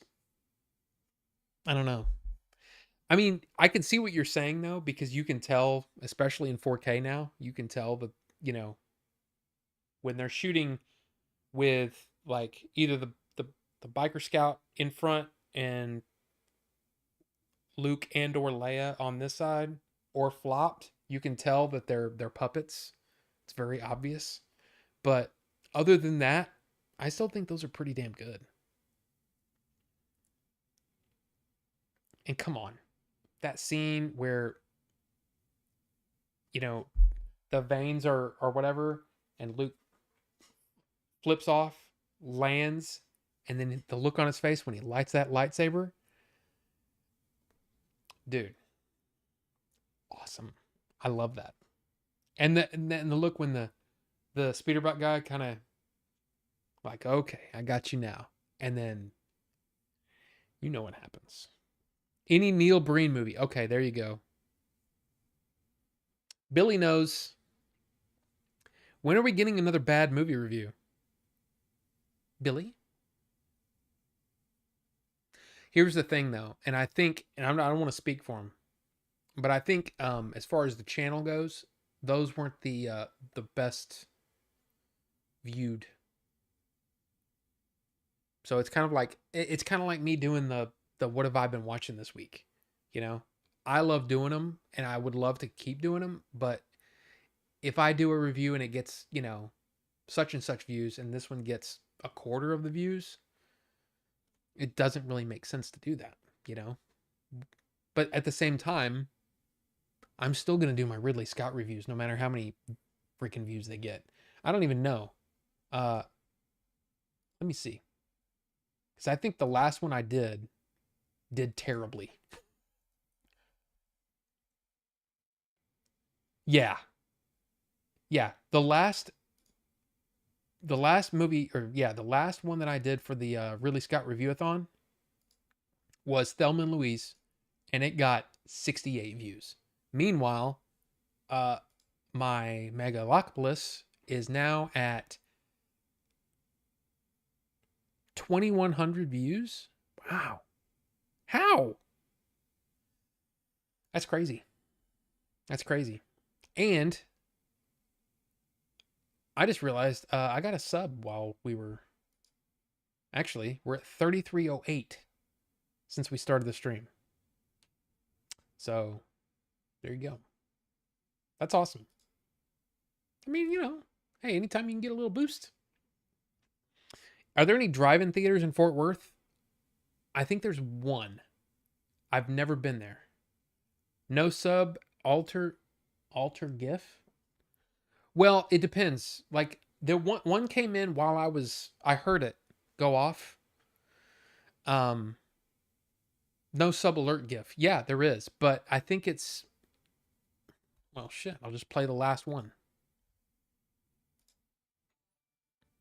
Oh yeah. Hello there. Yeah.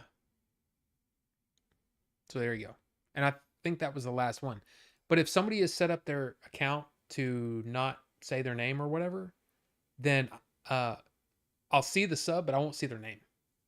And their name won't come up under Streamlabs. But anyway, look, it's time to go.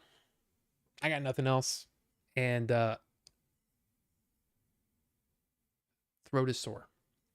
But I want to thank everybody again for coming. I want to thank you all for also picking this because I get to mess with it. But yeah, here's the thing. We'll be back. next week. Same time, same place. And I have no idea if I'm going to do another video this week because I don't know. I don't know what we're going to do. Megalopolis, dude. I don't understand. I woke up. Well, I went to bed and it had like 30 views and I'm like, okay, well, it's not going to do very well. Woke up and it had like 500 and I'm like, oh, okay, cool. With a bunch of comments. I'm like, cool. Yeah. I love comments, man. So anyway, I was answering all the comments and stuff and then now it's at 2100. That's stupid. I like it, but it's like, why? I mean, I guess it's just because maybe it's my stupid face on the thumbnail. I don't know. But anyway, I hope you guys have a fantastic week, right? In fact, hey, go watch Game Dave Thursday night, 9 p.m., 8 p.m., 9 p.m. Eastern, 8 p.m. Central, over there on the old twitch.tv/Game Dave, right? And then, hey, Saturday nights, every Saturday night, Game Chasers, Shady J, check him out. Check him out. Do the thing. Anyway, y'all have a good one.